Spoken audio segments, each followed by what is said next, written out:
she accidentally fell asleep on the Alpha King's shoulder. And what he did changed everything. Prologue.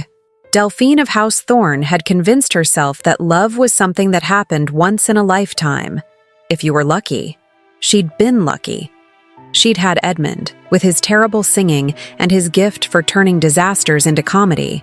She'd had 12 years of partnership, laughter, and a love so genuine it still made her chest ache 3 years after his death. That should have been enough. One great love, one chance at happiness. So when she walked into that council meeting, exhausted from dealing with wine that had mysteriously turned to vinegar and running on nothing but stubbornness and half a cup of cold tea, falling asleep was the last thing on her mind. Falling asleep on the Alpha King's shoulder was even further from possibility. Yet that's exactly what happened. One moment she was listening to Lord Pemberton drone on about grain taxation with the enthusiasm of someone discussing paint drying. The next, her eyes were closing, her head was tilting, and she was collapsing sideways into the solid, surprisingly warm shoulder of King Nikolai himself. She woke to amber eyes staring at her with something between amusement and wonder, and to a feeling in her chest that she hadn't experienced in years. A warmth that had nothing to do with embarrassment and everything to do with recognition. What Delphine didn't know, as she stammered apologies and tried to salvage her dignity, was that the moment her cheek touched the king's shoulder, an ancient magic had awakened, a law older than kingdoms, a thread that had been waiting lifetimes to connect two souls who were meant to find each other. She didn't know that the lonely king had been dreaming of her for months, a woman with kind eyes and a laugh that could make him forget the weight of the crown. She didn't know that some destinies refuse to be ignored, no matter how much you've convinced yourself that your heart is closed for business. And she definitely didn't know that accidentally falling asleep on an Alpha King was about to change absolutely everything. If you love intense wolf stories with destiny and twists, go ahead and subscribe to the channel right now. We post videos every single day, so subscribe and turn on notifications so you don't miss any chapters. And how about we get to know each other better? I'm Maggie Reed, the author of these stories. And you? Drop a comment below with your name and what city you're watching from. Chapter 1.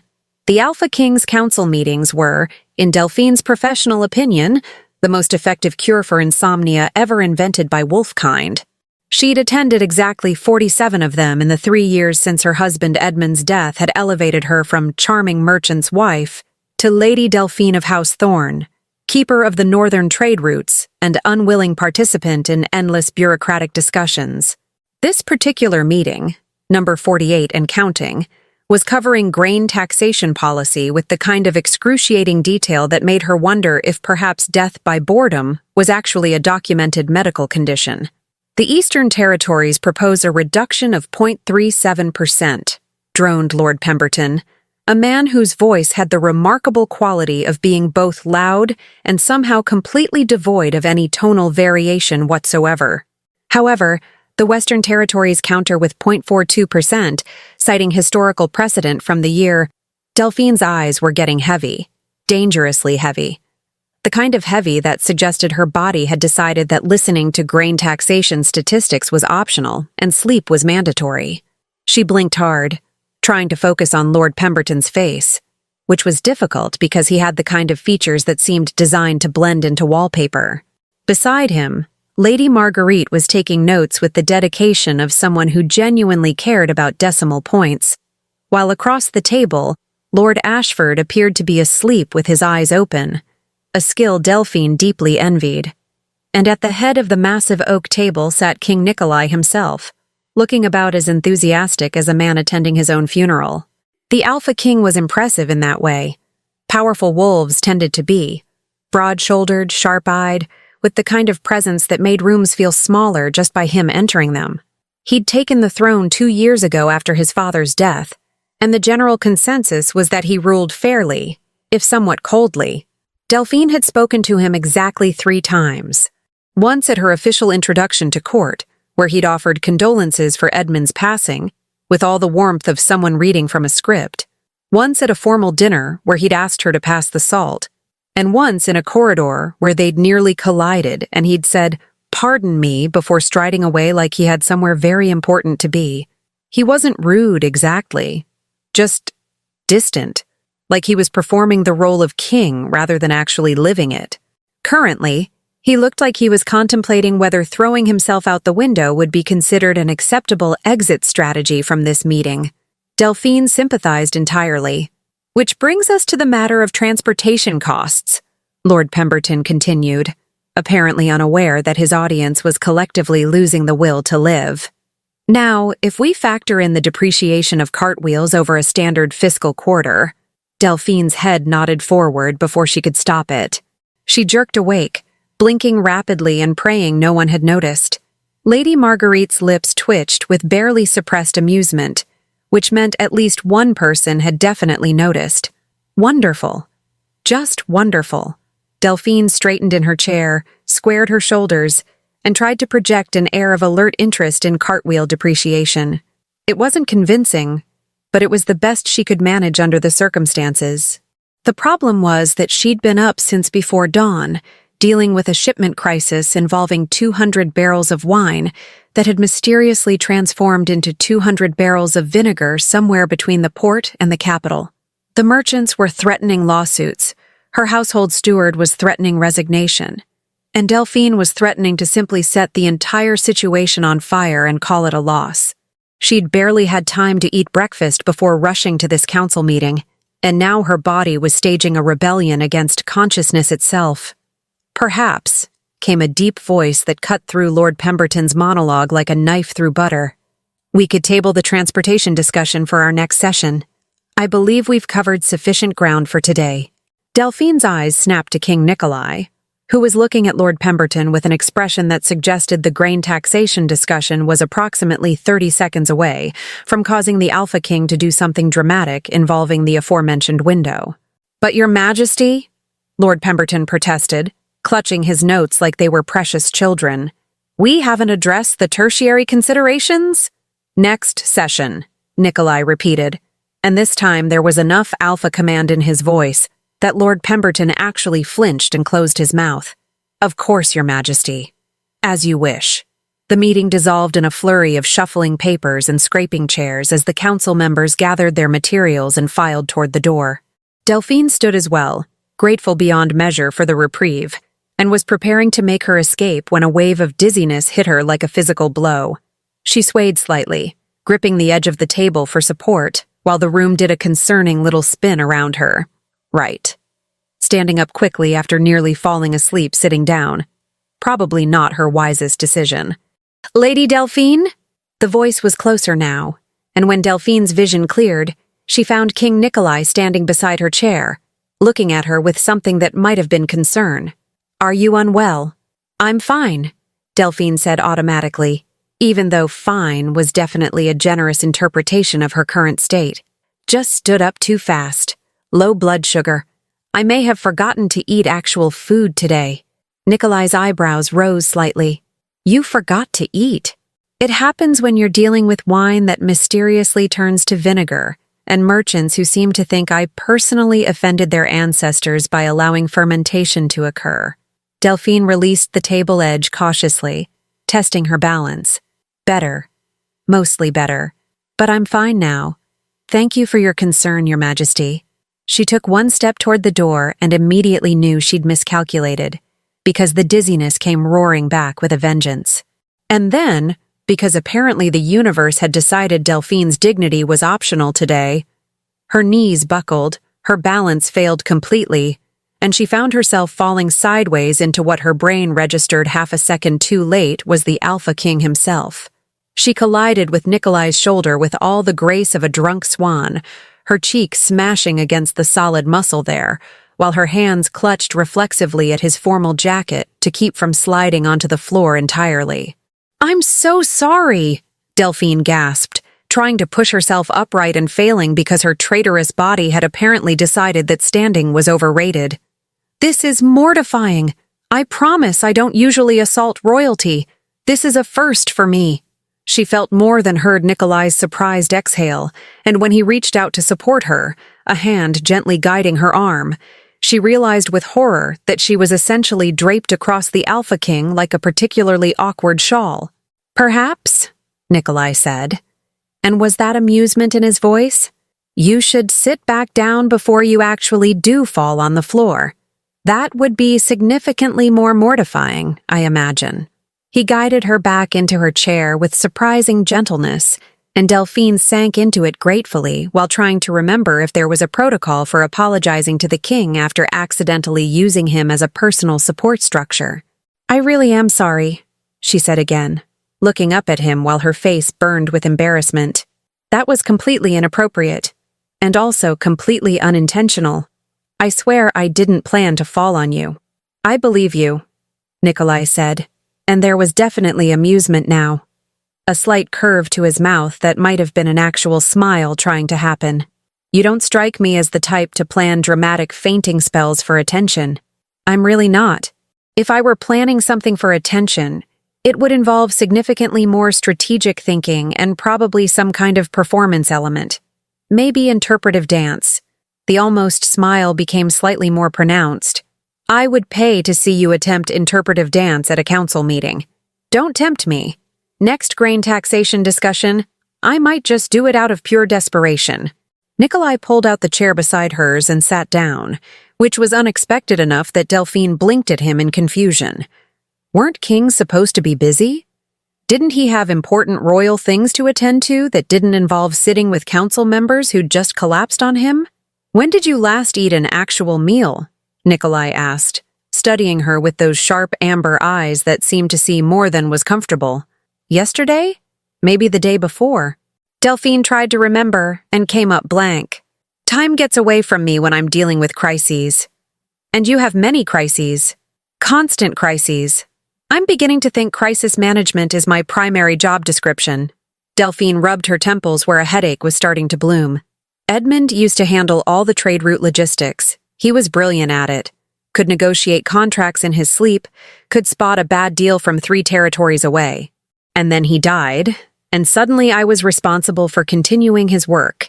Except I'm significantly less brilliant at it, and everyone knows it.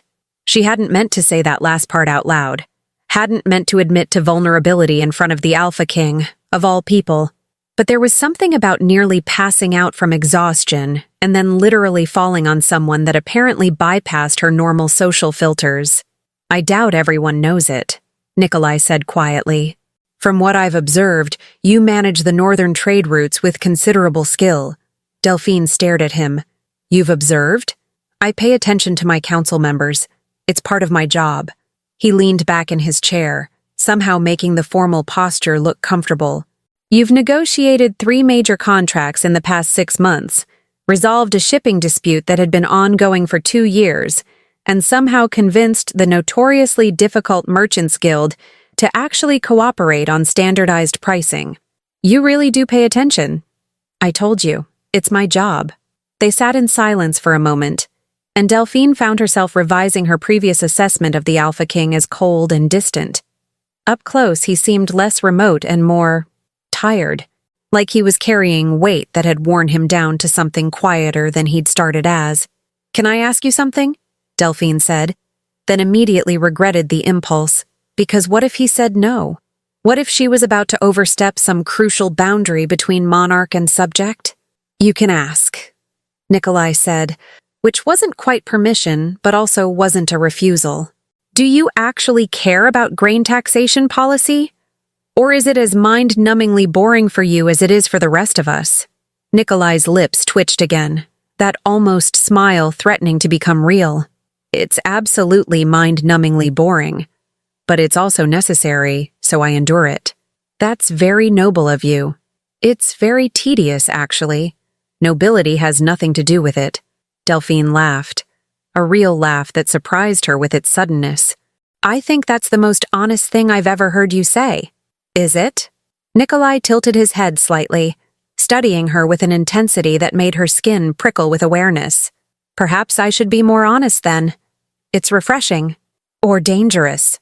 Honesty at court tends to be frowned upon, only when it's inconvenient, which is most of the time. He stood then, and Delphine felt the loss of his presence like a physical thing. Come on. Let's get you some food before you actually do pass out. Delphine blinked up at him. You're offering to feed me? I'm offering to ensure one of my council members doesn't collapse from malnutrition during working hours. It would reflect poorly on my leadership abilities. Very practical. I'm a very practical king. He offered her his hand, and Delphine took it, letting him pull her to her feet. This time, the dizziness stayed manageable, especially with Nikolai's hand still holding hers to steady her balance. His hand was warm, strong, and he smelled like cedar and something else she couldn't quite identify.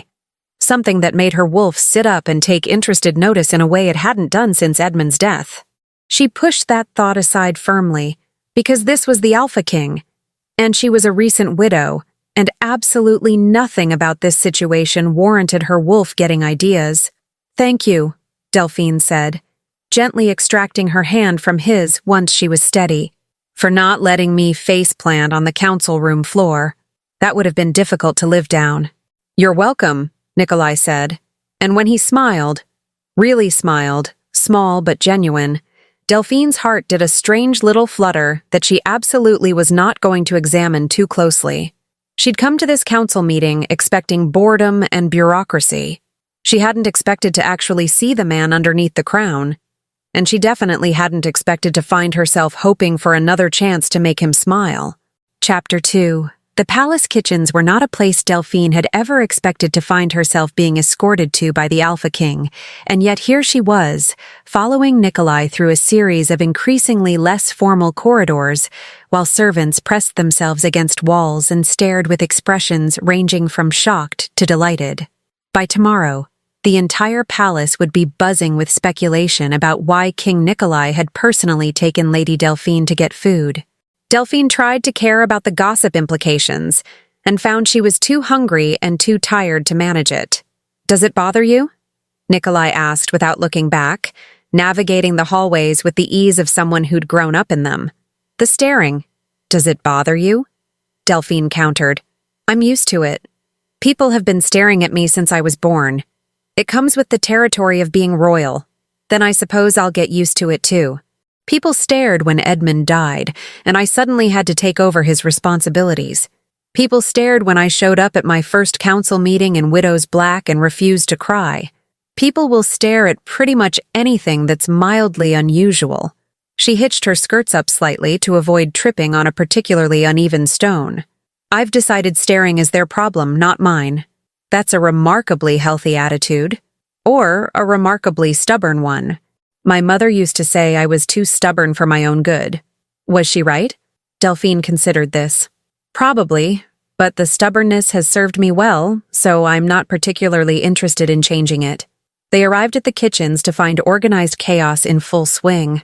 Servants preparing what looked like enough food to feed a small army, pots bubbling on massive stoves, and a woman Delphine assumed was the head cook directing operations with the authority of a general commanding troops.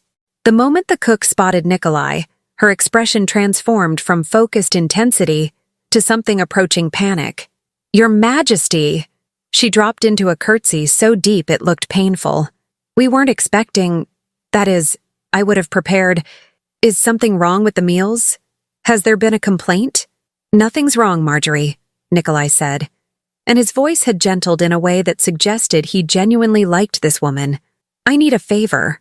Lady Delphine hasn't eaten properly in approximately 2 days and nearly fainted during the council meeting. Can you put together something restorative?"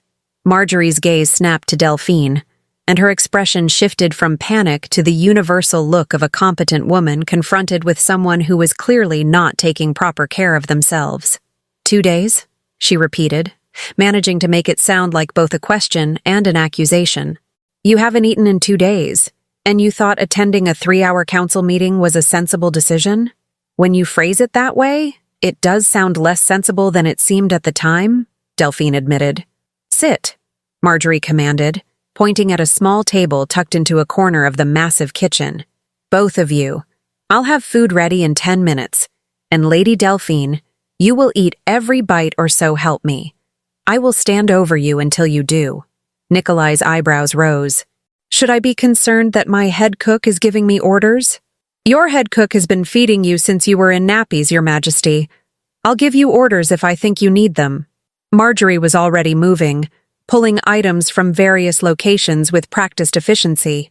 Now sit down and stop arguing." To Delphine's surprise, Nikolai actually obeyed, settling himself at the small table with what looked like genuine amusement. Delphine joined him, and for a moment they sat in companionable silence while the organized chaos of the kitchen swirled around them. "She really has been feeding you since you were in nappies?" Delphine asked. "Since I was born. She's been head cook here for 40 years. Longer than I've been alive." Nikolai's expression softened in a way Delphine hadn't seen before. "She used to sneak me honey cakes when my tutors were being particularly demanding. My father never found out. And if he had? He probably would have laughed. My father had a complicated relationship with protocol. He believed in it, but he also believed in kindness when protocol wasn't looking." Delphine heard the past tense, the slight tightening around Nikolai's eyes when he mentioned his father. "You miss him. Every day." Nikolai's fingers drummed a restless pattern on the table. "He died 2 years ago. Heart failure. Sudden and unexpected. One day he was reviewing trade agreements, the next he was gone. I wasn't ready to be king. Is anyone ever really ready? Probably not. But I was particularly unprepared." He looked at her then, and there was something vulnerable in his gaze that made Delphine's heart ache. "I keep waiting to feel like I know what I'm doing. Like the crown fits properly instead of sitting on my head like borrowed clothes." Delphine understood that feeling more than she wanted to admit. "I felt the same way when Edmund died. Still feel it most days. Like I'm performing his role instead of actually inhabiting it. Does it get easier? I'll let you know if it does." Marjorie arrived then with 2 plates piled high with food. Fresh bread, sliced cheese, roasted vegetables, and what looked like chicken in some kind of herb sauce. The smell alone made Delphine's stomach growl loudly enough that Nikolai heard it and smiled. "Eat," Marjorie commanded, setting the plates down with the air of someone who would accept no argument. "And Your Majesty, you need to eat too. You've been skipping meals again." "I haven't been—" Nikolai started, then stopped when Marjorie fixed him with a look that could have melted steel. "Perhaps I've missed a few meals." "A few. Right." Marjorie shook her head, but there was fondness underneath the exasperation. "Both of you are terrible at taking care of yourselves. I'm half tempted to assign someone to follow you around and ensure you eat at regular intervals." Then she swept away to deal with some crisis involving flour measurements, leaving Delphine and Nikolai alone with their loaded plates. Delphine took a bite of the chicken and nearly moaned with relief, because it was delicious, and she was starving, and apparently her body had been staging a quiet rebellion that was only now making itself fully known. "This is amazing," she managed around a mouthful of food, then realized that was probably not the most dignified way to eat in front of royalty. "Sorry, I'm usually better at table manners. Don't apologize. It's refreshing to see someone actually enjoy food instead of picking at it politely." They ate in comfortable silence for a few minutes, and Delphine felt her energy slowly returning with each bite. The dizziness faded, replaced by a pleasant warmth in her stomach and a growing sense that maybe she wasn't about to collapse after all. "Can I ask you something?" Nikolai said eventually, setting down his fork.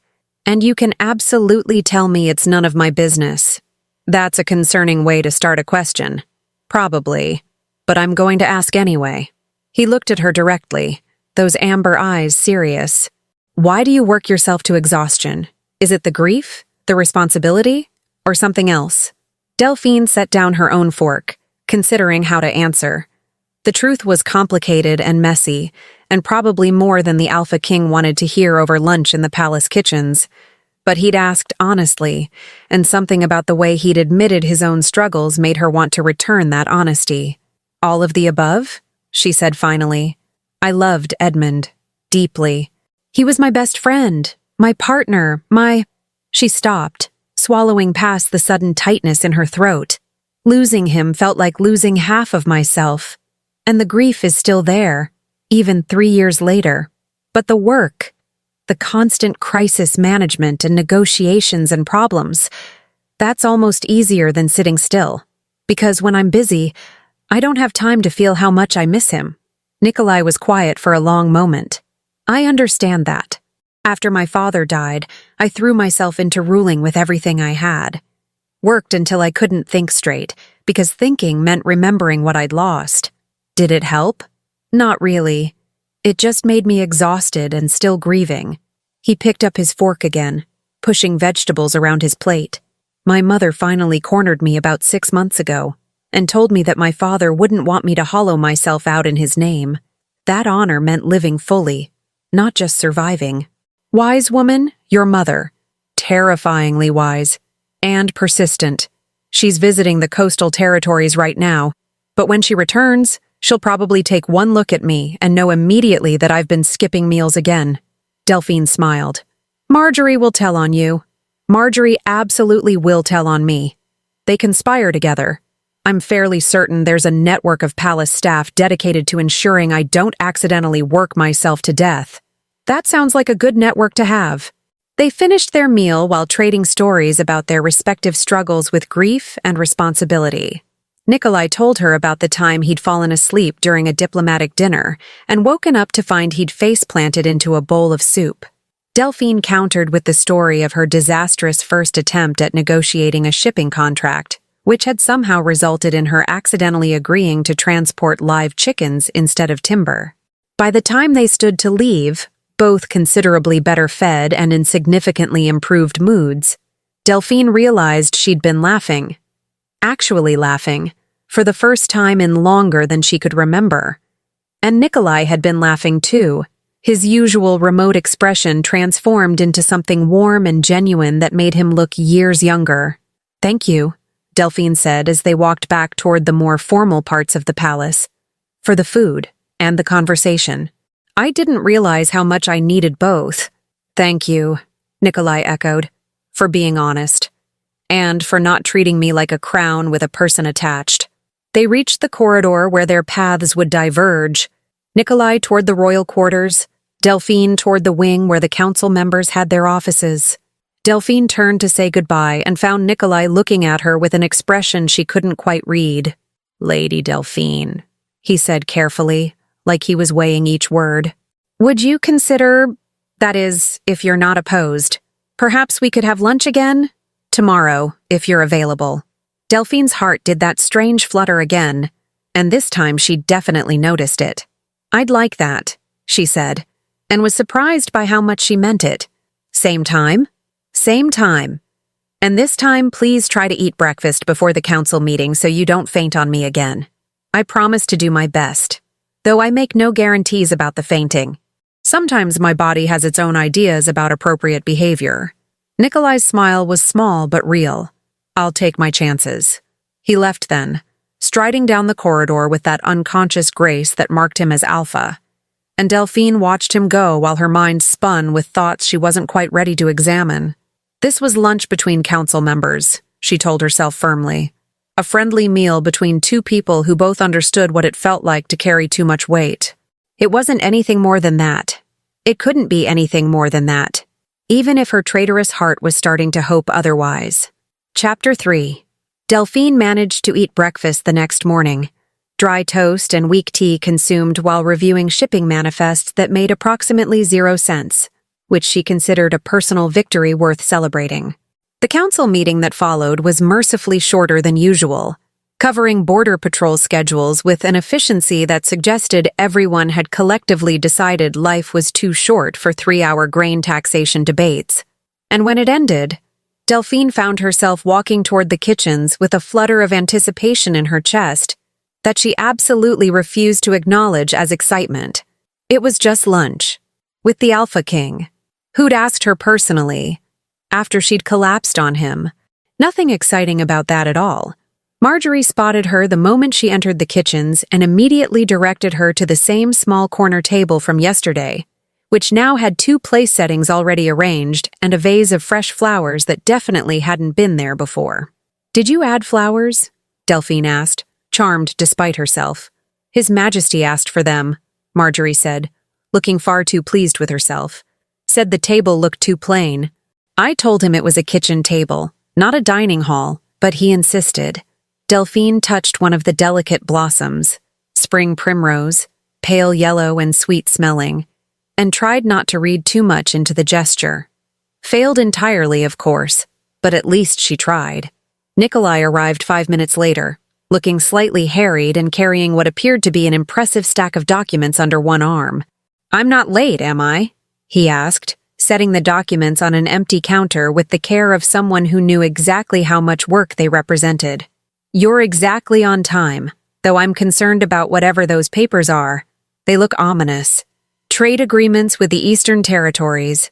Approximately 700 pages of legal language that all basically says, we agree to cooperate and not fight about who owns which river." Nikolai pulled out a chair and sat with a sigh that suggested the morning had been long. "I've been reading them since dawn. My eyes are starting to cross." 700 pages, Delphine repeated. "That's not a trade agreement. That's a dedicated attempt to torture anyone who has to read it. It really is. There's an entire section about fish migration patterns that spans 40 pages. 40 pages about fish. Do the fish know they're that important? I sincerely doubt it."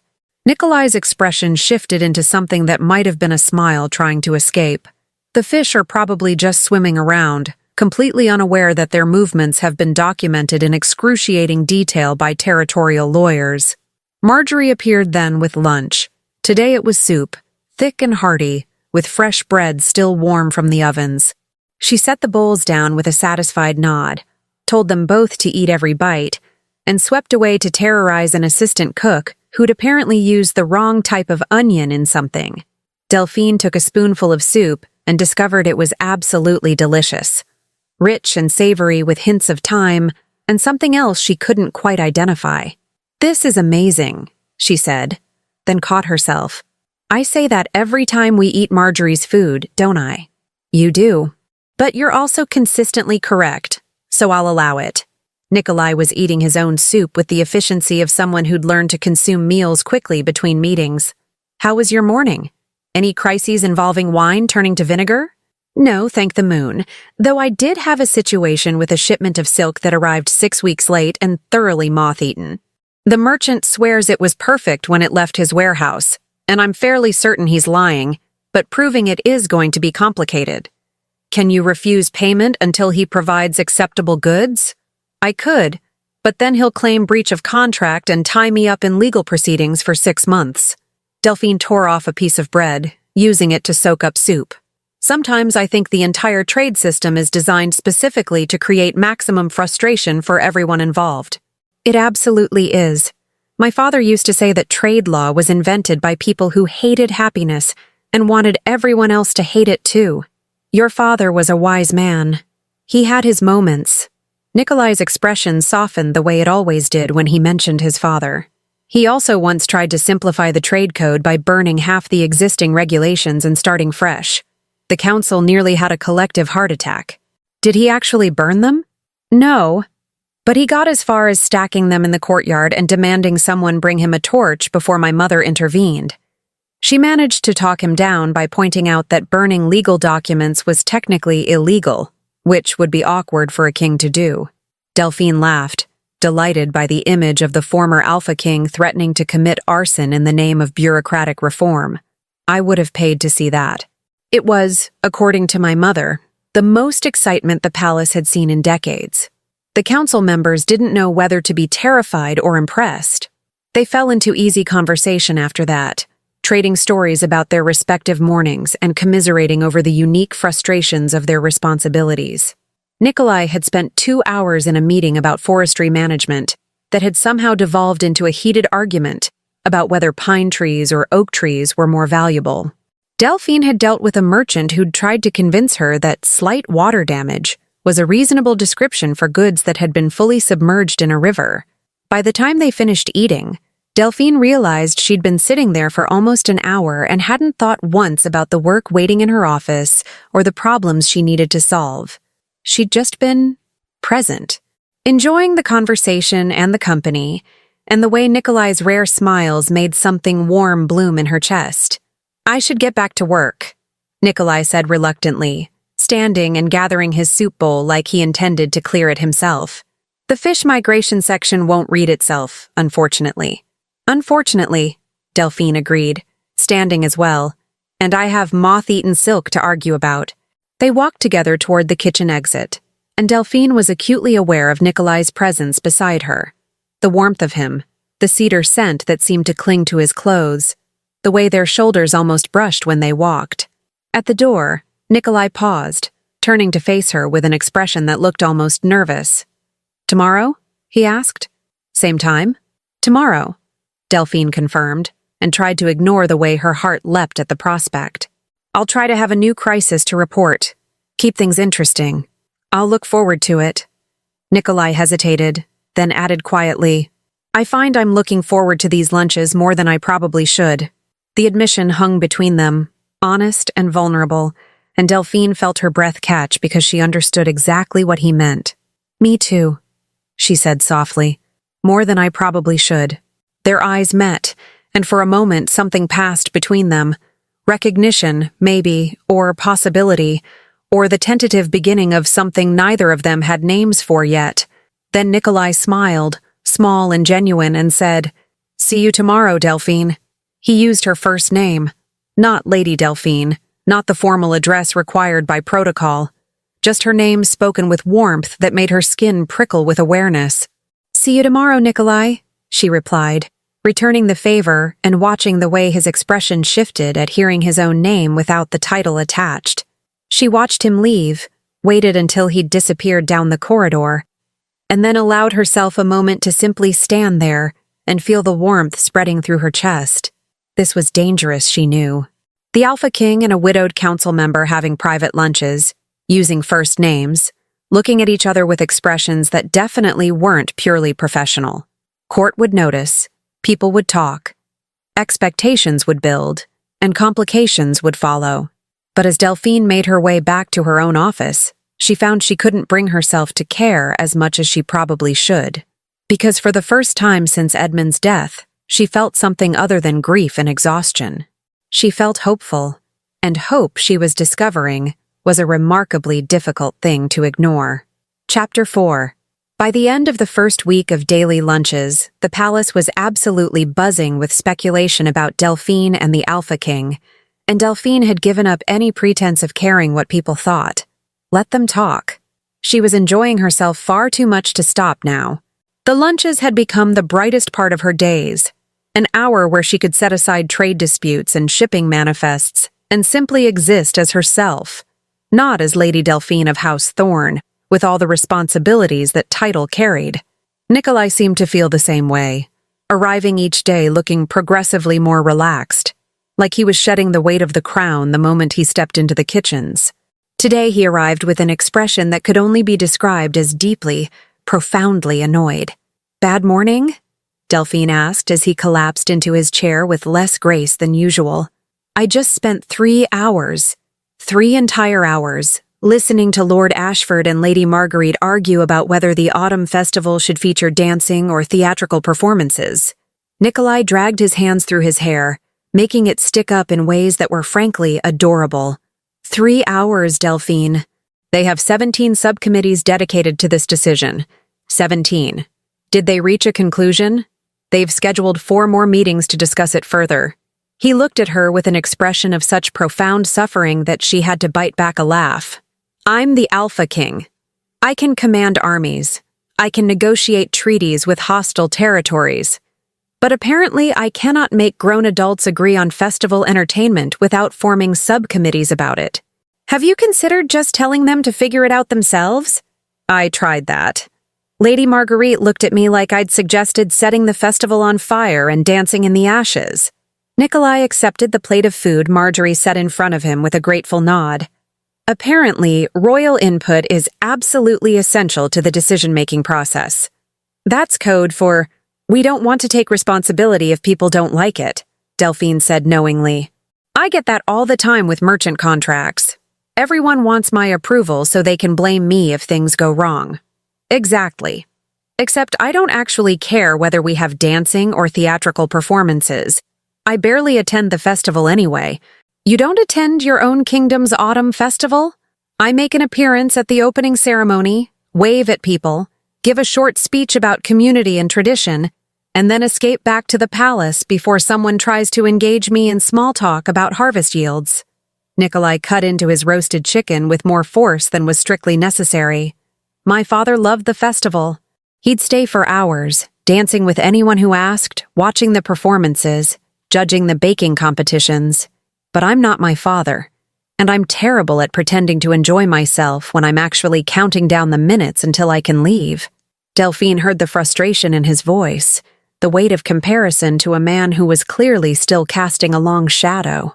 "You don't have to be your father," she said gently.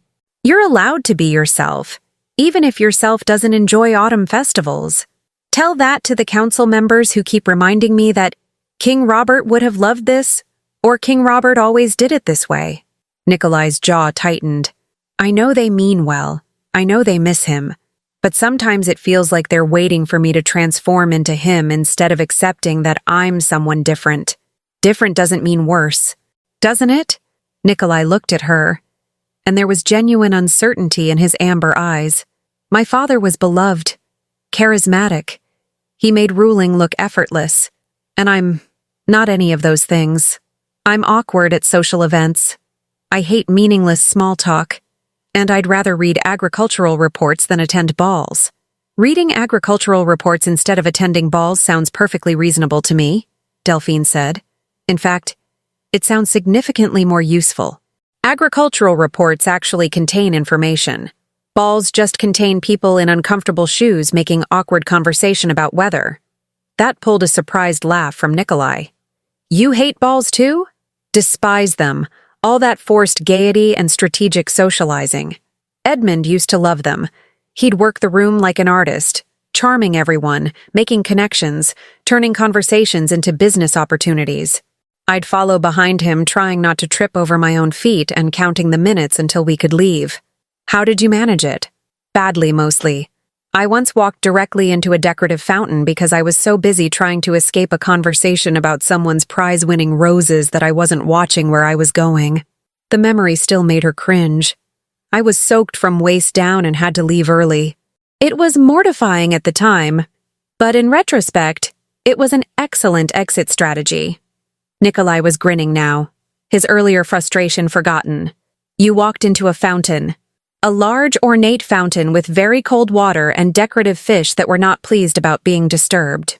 Delphine couldn't help but smile at the memory, even though it had been absolutely horrifying at the time. Edmund laughed so hard he couldn't breathe. Then he took off his jacket, wrapped it around me, and escorted me to our carriage while telling everyone I was simply overcome with enthusiasm for the water features. "I like the sound of your husband. He had a good sense of humor." "He did. He could find comedy in almost any situation, even the mortifying ones."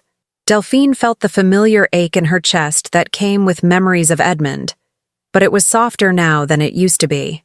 "He would have liked you, I think. He had a deep appreciation for people who said what they meant instead of hiding behind courtly politeness. I wish I could have met him." They ate in comfortable silence for a few minutes, and Delphine found herself studying Nikolai when he wasn't looking. The way his shoulders had relaxed since arriving, the slight smile that seemed to linger even when he wasn't actively amused by something, the warmth in his eyes when he looked at her. He'd changed over the past week. Or maybe she was just seeing him more clearly, now that they'd moved past the formal boundaries of monarch and council member into something that felt almost like friendship. Almost like friendship, but with an undercurrent of something else. Something Delphine was carefully not examining too closely because examining it would mean acknowledging it, and acknowledging it would make it real. "Can I ask you something personal?" Nikolai said, interrupting her thoughts. "And you can absolutely tell me to mind my own business." That's never a reassuring way to start a question. "I know, but I'm going to ask anyway." He set down his fork, giving her his full attention. "Do you ever think about marrying again? In the future, I mean." The question caught Delphine off guard. She'd been expecting something else, some query about trade routes or council matters, not this direct inquiry into her personal life. "I don't know," she admitted slowly, turning the question over in her mind. "I loved Edmund. Still love him, in the way you love someone who shaped who you are. But he's gone, and I'm still here, and sometimes I wonder what I'm supposed to do with the rest of my life. Just exist in this liminal space between who I was with him and who I might become without him. That's not an answer. I know, but it's the only one I have." Delphine traced the rim of her water glass with one finger, considering. The truth is, I never thought I'd fall in love once, let alone twice. Edmund and I were friends first, grew up in neighboring territories, knew each other for years before we realized we were in love. It felt natural, easy, like coming home. And you don't think that could happen again? I don't know if I'm capable of it again. Love requires a kind of openness I'm not sure I still have in me. She looked at Nikolai directly, saw the intensity in his gaze. Why are you asking? He was quiet for a long moment, and Delphine watched emotions flicker across his face too quickly to identify. Because, he said finally carefully, I find myself hoping that you might be. The words hung between them, weighted with meaning that Delphine couldn't quite bring herself to unpack. Nikolai, I know, he interrupted gently. I know this is complicated. I know I'm the Alpha King, and you're a council member, and there are expectations and protocols and approximately 700 reasons why this is a terrible idea. These lunches, this conversation, the way I find myself thinking about you at inappropriate times during council meetings. He smiled, but there was vulnerability underneath it. The way I've started looking forward to seeing you more than anything else in my day. Delphine's heart was doing something complicated in her chest, a mixture of panic and hope and fear, all tangled together. I think about you too, she admitted, because honesty seemed to be the only appropriate response to his honesty. More than I should. More than is probably wise. Nothing about this is probably wise. No, it really isn't. Delphine took a breath, trying to organize her thoughts into something coherent. I'm not ready for whatever this is becoming. I'm not sure I'll ever be ready. The idea of opening myself up to someone again, of being vulnerable in that way, it terrifies me. I understand that. Nikolai reached across the table, not touching her but close enough that she could feel the warmth of his hand near hers. I'm terrified too, of failing, of disappointing you, of not being enough. You're the Alpha King. How could you possibly not be enough? Because the crown doesn't make me better at relationships. It just makes the consequences of failure more public. He pulled his hand back, running it through his hair again in that gesture she'd come to recognize as nervousness. I've never done this before. Never courted anyone. Never been in love. My father had arranged several potential matches before he died, but I'd managed to avoid all of them by being strategically unavailable. Strategically unavailable? I'd suddenly need to inspect distant territories whenever someone eligible arrived at court. Worked beautifully until my mother caught on and started scheduling surprise visits from suitable candidates. His expression turned rueful. She means well. She wants me to be happy. But her idea of happiness involves me married to someone appropriate with several heirs secured and a stable succession plan. And your idea of happiness? Nikolai looked at her with those amber eyes that seemed to see straight through her careful defenses.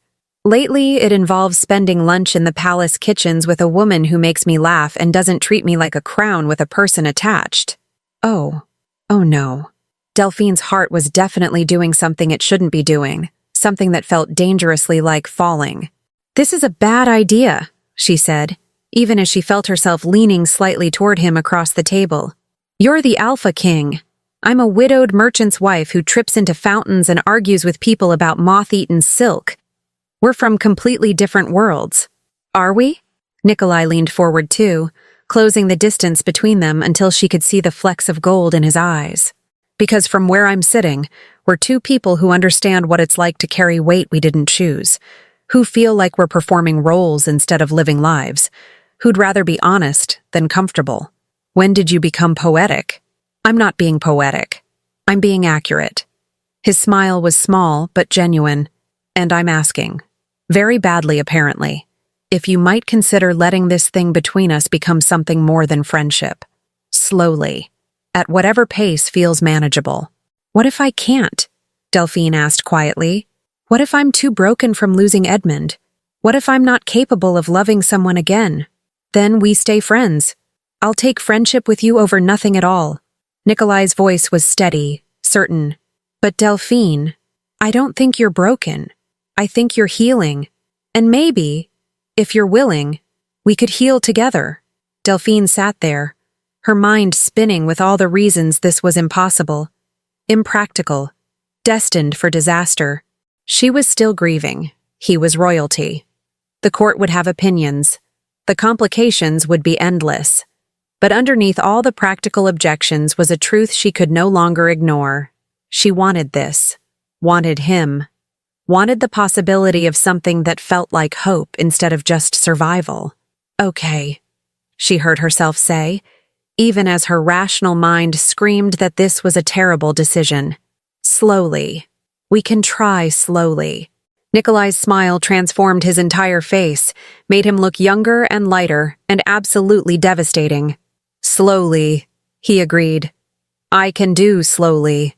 They finished their lunch with a new awareness humming between them, not uncomfortable exactly, but charged with possibility.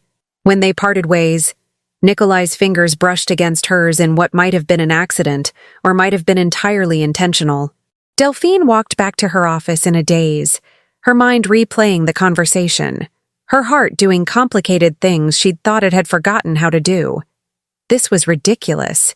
She was a grown woman with responsibilities and a reputation to maintain. She should not be feeling like a girl with her first infatuation just because the Alpha King had asked to court her. Except that's exactly how she felt. Giddy and nervous and terrified and hopeful all at once. When she reached her office, she found a small package waiting on her desk, wrapped in simple paper with a note in elegant handwriting that she immediately recognized as Nikolai's. For the lady who walks into fountains and makes kings laugh. Thank you for saying yes to slowly. And inside was a book, a collection of humorous essays about the absurdities of court life, written by an author Delphine had mentioned loving during one of their lunches. He'd remembered, he'd listened, and he'd taken the time to find something that would make her smile. Delphine pressed the book to her chest and allowed herself one moment of pure, uncomplicated joy. She was falling for the Alpha King. It was terrifying and wonderful and absolutely, completely insane. And she couldn't wait to see what happened next. Chapter 5. Slowly turned out to be more complicated than either of them had anticipated, primarily because the universe seemed determined to throw obstacles in their path at every possible opportunity. The first obstacle arrived 3 days after their conversation in the form of Queen Mother Tatiana, Nikolai's mother, who swept into the palace with the kind of energy that suggested she was about to reorganize everyone's lives whether they wanted her to or not.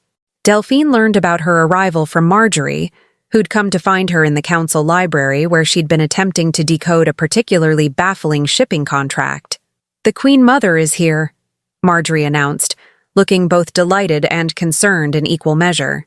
And she's asking about you. Delphine's stomach dropped somewhere into her boots.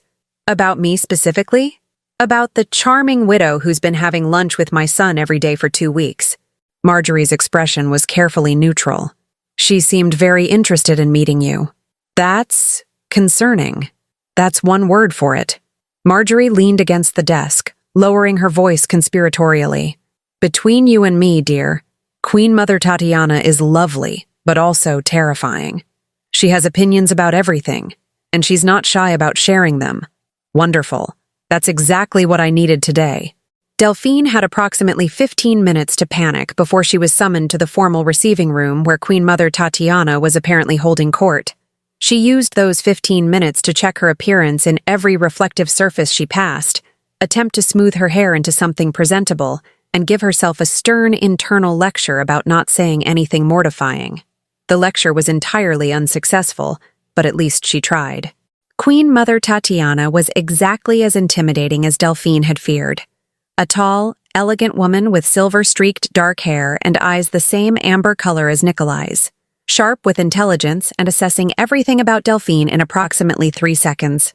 Lady Delphine, Tatiana said warmly, rising from her chair and crossing the room with grace that made Delphine acutely aware of her own tendency to trip over invisible obstacles. How wonderful to finally meet you. My son has mentioned you in his letters. He'd mentioned her in letters, to his mother. That was either very good or very, very bad, and Delphine couldn't tell which. Your Majesty, Delphine managed, dropping into what she hoped was an acceptable curtsy. It's an honor to meet you.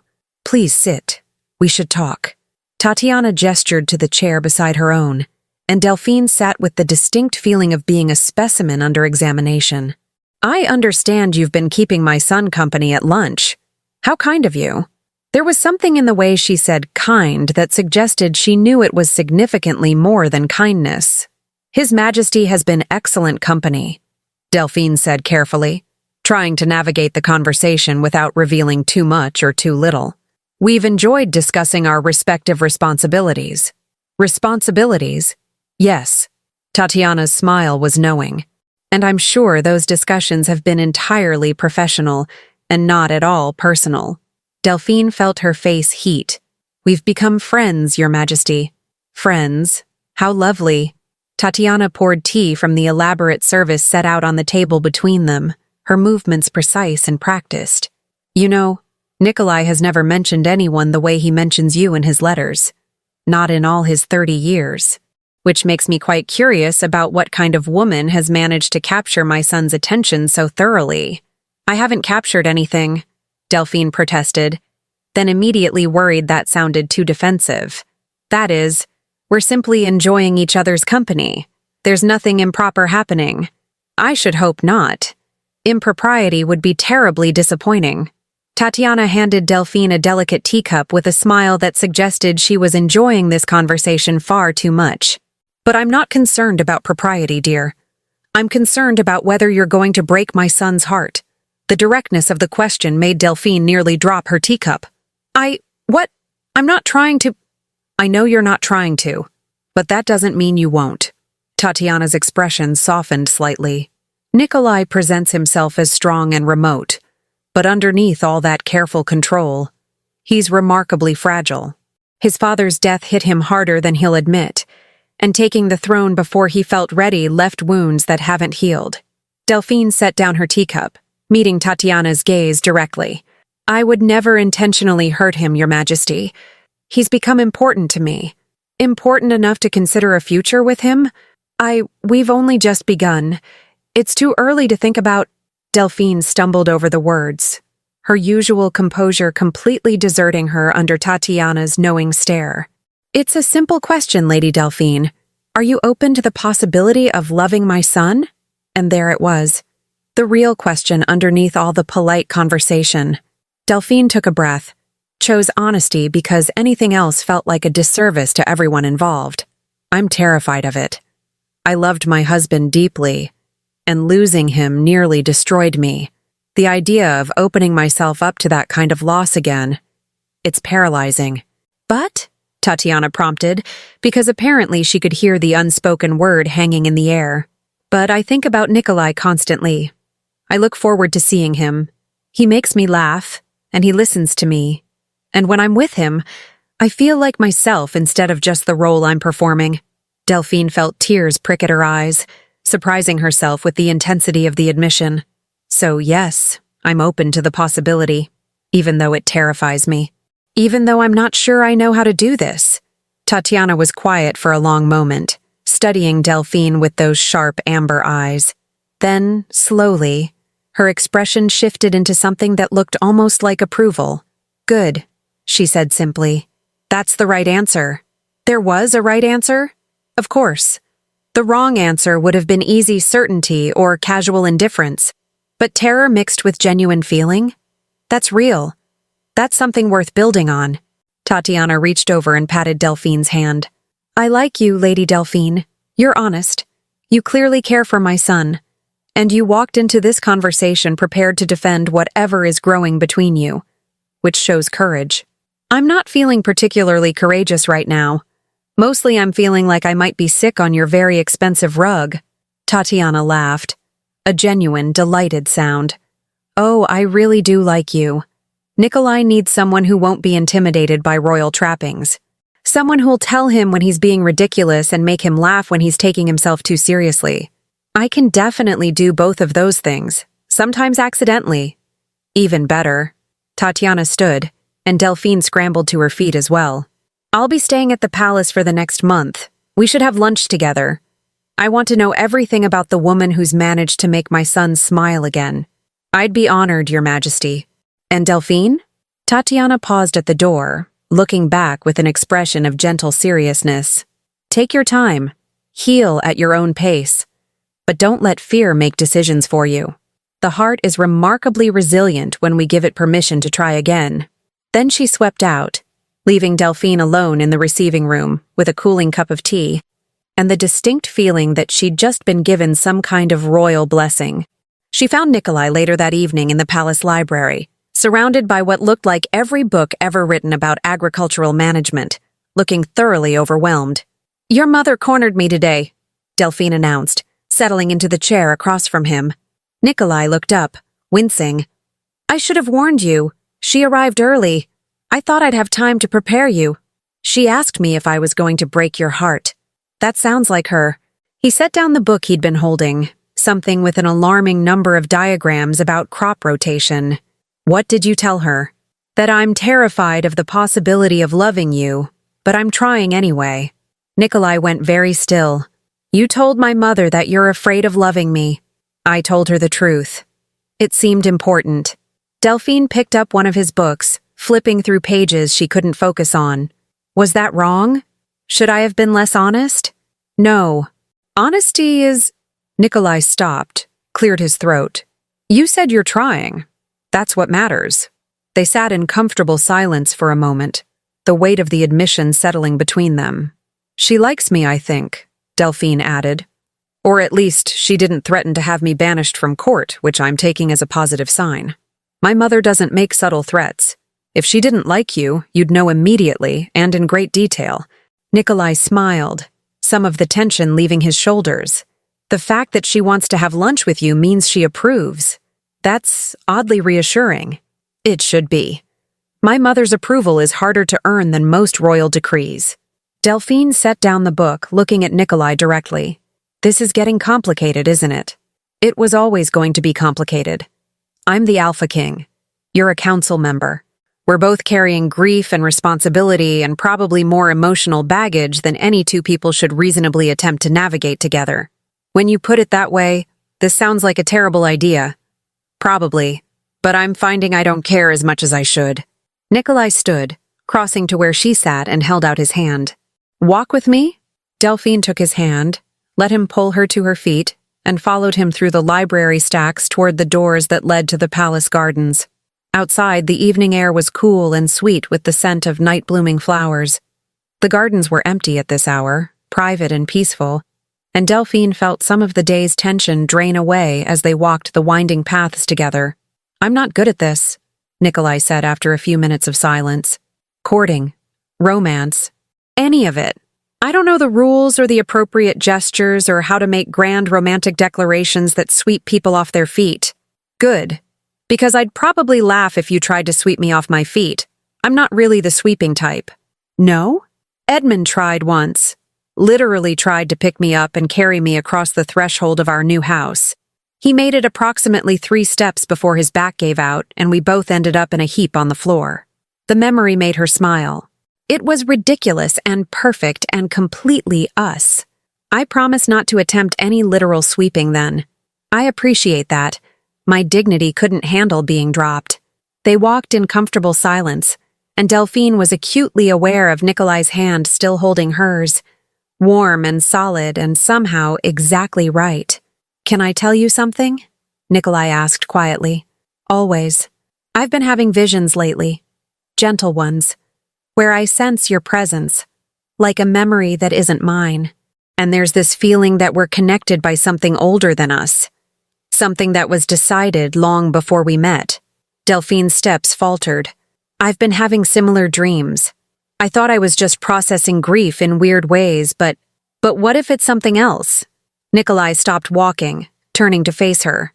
"What if there's a reason we found each other? A reason this feels so natural despite all the logical reasons it shouldn't? That sounds like magic. Old magic. It does. And I'm starting to think that maybe, just maybe, there's more to this than chance." Delphine looked at him, this man who'd somehow become essential to her in the span of 2 weeks, and felt something shift deep in her chest, like a lock clicking open, like recognition. "If there is magic," she said slowly, If there's some kind of bond or destiny or whatever you want to call it, does it matter? Would it change how we feel? No, because even without magic, I'd still want this. Want you. Good answer. Nikolai smiled, and in the moonlight, he looked almost otherworldly, powerful and gentle and entirely focused on her. Can I kiss you? He asked. We're going slowly, and maybe it's too soon, but I've wanted to kiss you for days. And if I don't ask now, I'm going to lose my nerve entirely. Delphine's heart was racing, but it wasn't fear. It was anticipation. Yes, she whispered. Yes, you can kiss me. He leaned in slowly. Their lips met in a gentle, perfect kiss. And in that moment, with moonlight silver around them and the scent of night flowers in the air, Delphine felt something ancient and powerful settle into place, like two pieces of a puzzle finally finding where they belonged. Magic or not, destiny or not, this was right. And for the first time since Edmund's death, she wasn't afraid. Chapter 6. The morning after their first kiss, Delphine woke up with a smile on her face, and the distinct feeling that her life had just become infinitely more complicated in the best possible way. She also woke up to discover that apparently half the palace had witnessed said kiss, because gossip traveled through the royal household faster than wildfire through dry grass. Is it true? Her maid Clara asked breathlessly the moment Delphine opened her eyes, practically vibrating with excitement. Did the Alpha King really kiss you in the moonlight garden? Martha from the laundry says she saw the whole thing through the window, and she said it was the most romantic thing she'd ever witnessed. And now everyone's talking about how you're going to be queen and— Clara, Delphine interrupted, still half asleep and definitely not prepared for this conversation before coffee.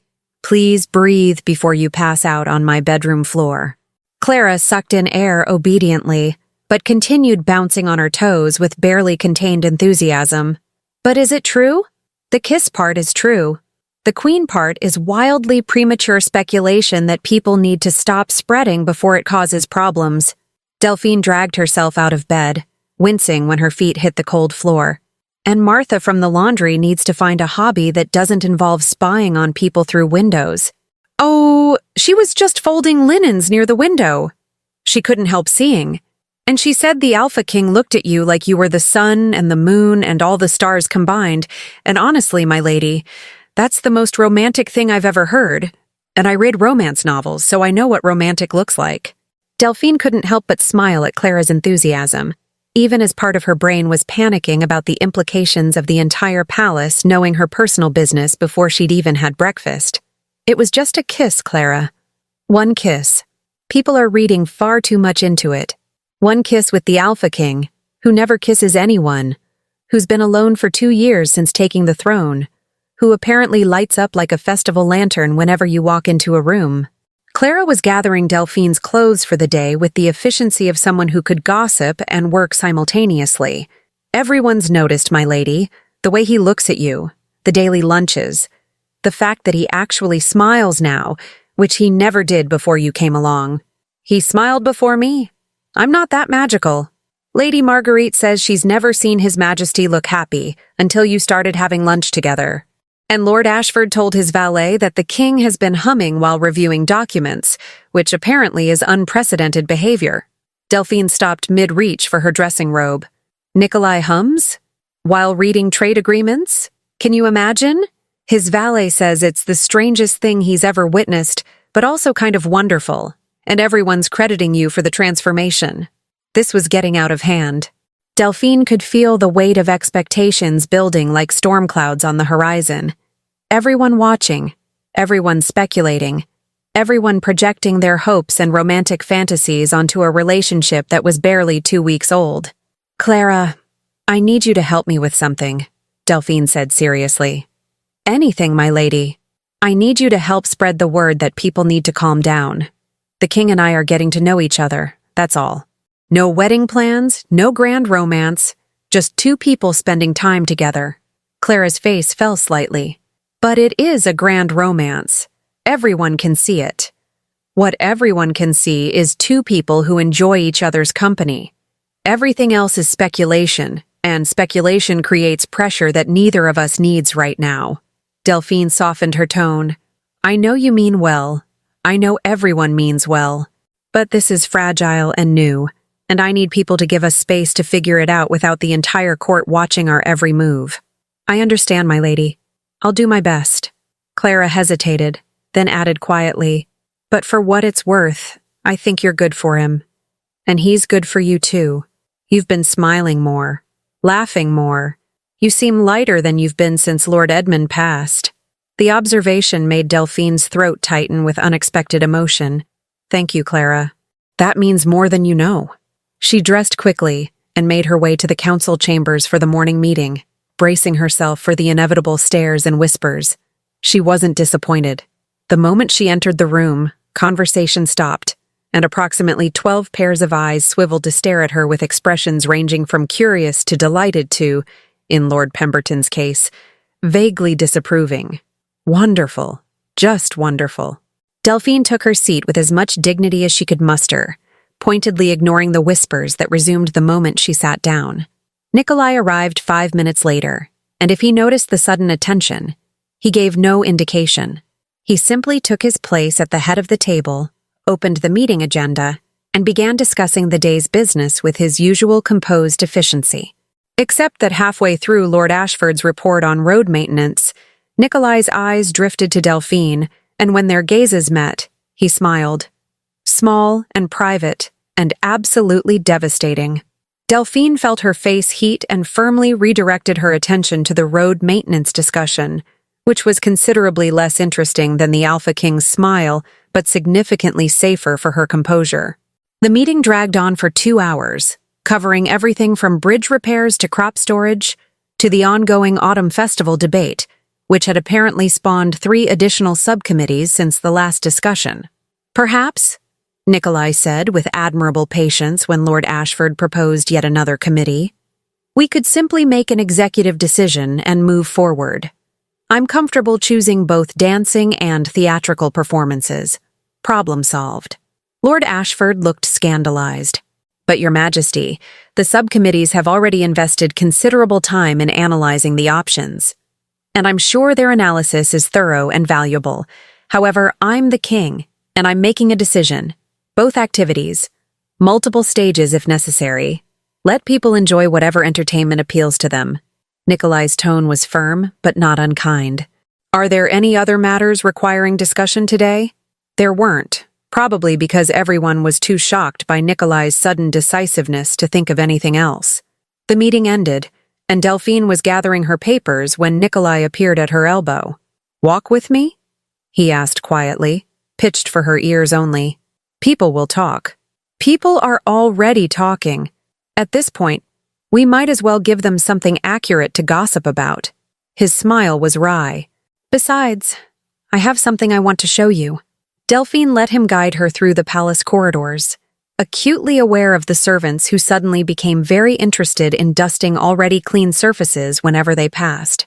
Does the gossip bother you? She asked as they climbed a spiral staircase she didn't recognize. Not particularly. I've been the subject of gossip my entire life. You learn to ignore it. Nikolai glanced back at her. Does it bother you? A bit.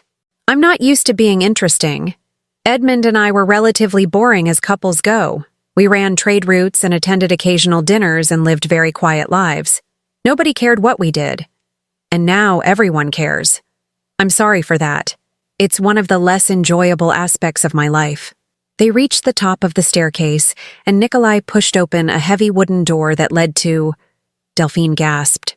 They were standing in what appeared to be a tower observatory, with floor-to-ceiling windows on all sides offering a panoramic view of the entire kingdom. She could see the palace gardens below, the city sprawling beyond, the forests in the distance, and the mountains rising like sentinels on the horizon. This is incredible, she breathed, crossing to the windows. I didn't know this was here. Not many people do. It's private. My father's retreat when court became too much. He'd come up here to think, to get perspective. Nikolai joined her at the window, standing close enough that their shoulders almost touched. I wanted to share it with you. A place where we can talk without servants accidentally on purpose overhearing. I appreciate the privacy, though I suspect by tomorrow there will be rumors about us disappearing into mysterious towers together. Probably. Let them speculate. At least up here, we can hear ourselves think. They stood in silence for a moment, looking out over the kingdom, and Delphine felt some of the morning's tension drain away. I need to tell you something, Nikolai said quietly. About the dreams I mentioned. I did some research last night. Went through the royal archives, consulted some old texts my father left. And I found references to something called the Threadbound law. It's ancient magic, older than the kingdom itself. The texts say that some souls are connected before they're even born, bound together by threads of destiny that pull them toward each other across time and distance. Delphine's heart started beating faster. You think we're threadbound? I think it's possible. The signs match. The dreams, the sense of recognition, the way everything feels natural between us, despite the fact that we barely know each other. Nikolai turned to face her fully. According to the texts, threadbound souls can sense each other. They dream of each other before they meet. And when they finally come together, there's a feeling of rightness, like pieces fitting into place. That's exactly how I felt when you kissed me. Like something ancient and important was settling into alignment. Me too. And there's more. Nikolai pulled a folded piece of parchment from his pocket. I found this entry in my father's personal journal. He wrote it about my mother. He handed her the parchment, and Delphine read the elegant script. Today, I met the woman the threads have chosen for me. I felt her presence before I saw her face. A pull like magnetism, like coming home. Tatiana thinks I'm mad for believing in the old stories, but I know what I feel. The thread-bound law is real, and she is mine as I am hers.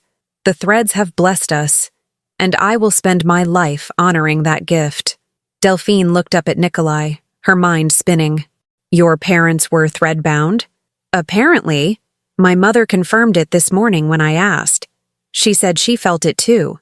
The pull, the recognition, the certainty that they were meant to find each other. Nikolai took the parchment back, refolding it carefully. She also said the thread-bound law doesn't force anything. It just creates the possibility. The connection is there, but we still have to choose it. And you're choosing it? I am. But only if you want to. Only if this feels right to you and not just like something you're being pushed into by ancient magic and destiny. Delphine thought about Edmund. About the love they'd shared, about the grief that had followed his loss. She thought about the fear that still lived in her chest, the worry that opening her heart again would just lead to more pain.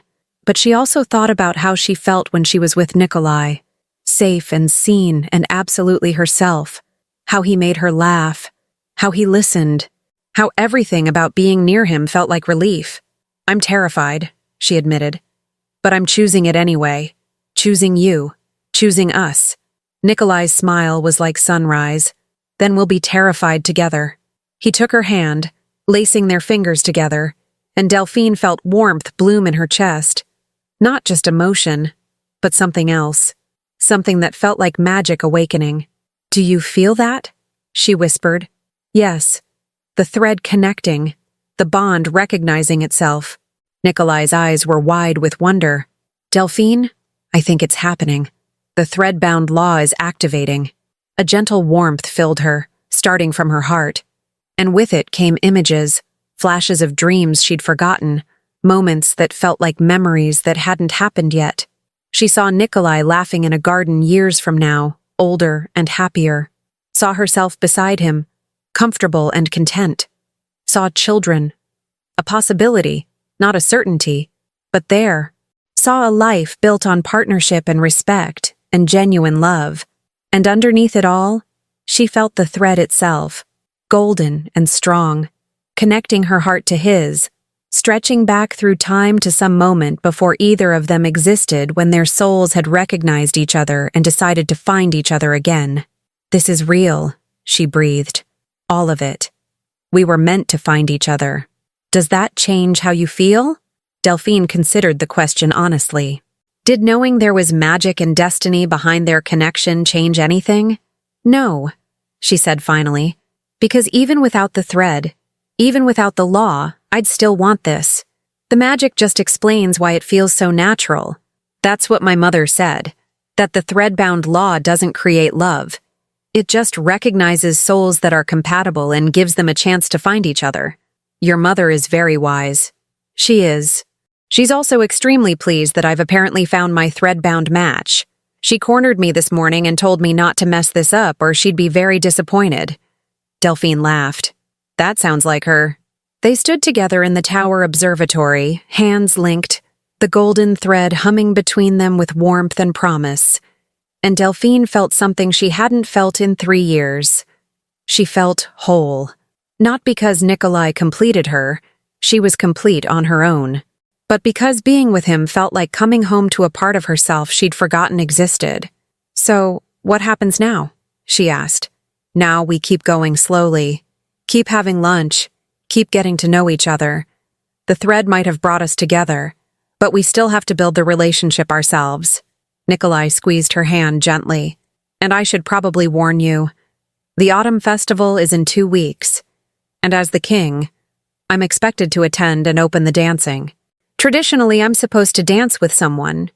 Are you asking me to dance with you in front of the entire kingdom?